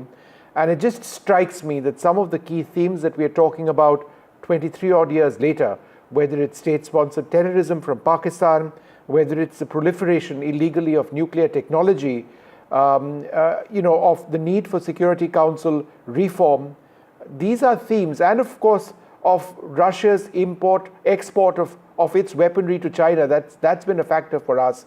That remains relevant all these decades later. In a sense, these were important new themes back then. Let's play out that interview and then get a quick couple of reactions. Welcome now to a very special episode of Talking Heads. Joining us for this is the President of Russia, Mr. Vladimir Putin. Mr. Putin, thank you so much for joining us for this very special episode of Talking Heads. We were speaking about a unipolar world and a multipolar world. Do you believe that America's actions against Iraq, at least its stated policy against Iraq, represents a unipolar, hegemonic interest, which is very different from what Russia believes to be the correct course of action? We share the position of our US partners in the sense that we must make sure that Iraq is not developing weapons of mass destruction and has no such weapons in its possession. And although the world has changed, the tools, the international instruments that we used before to improve international relations can continue to be used and should be used and adapted to the present day situation, and they can be further improved. And here what I have in mind is first and foremost such instruments, such tools as the United Nations. But at the same time, we do believe that we should not forget about other hotbeds existing in the world that should pose a certain threat. And one of such concerns, other concerns that we have, is the weapons of mass destruction in Pakistan. We have to have a clear picture of where those weapons are, in what status, in what condition they are, and what will happen to them in the future.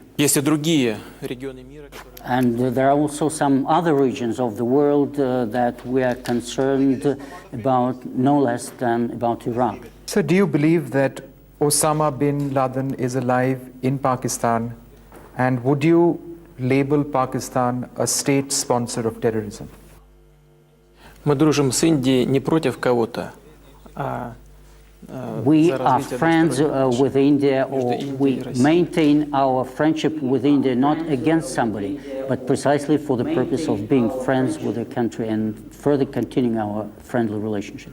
Но негативное влияние в прежние годы. But the negative influence that Pakistan used to exercise in neighboring Afghanistan in previous years, including support of Taliban, are well-known facts.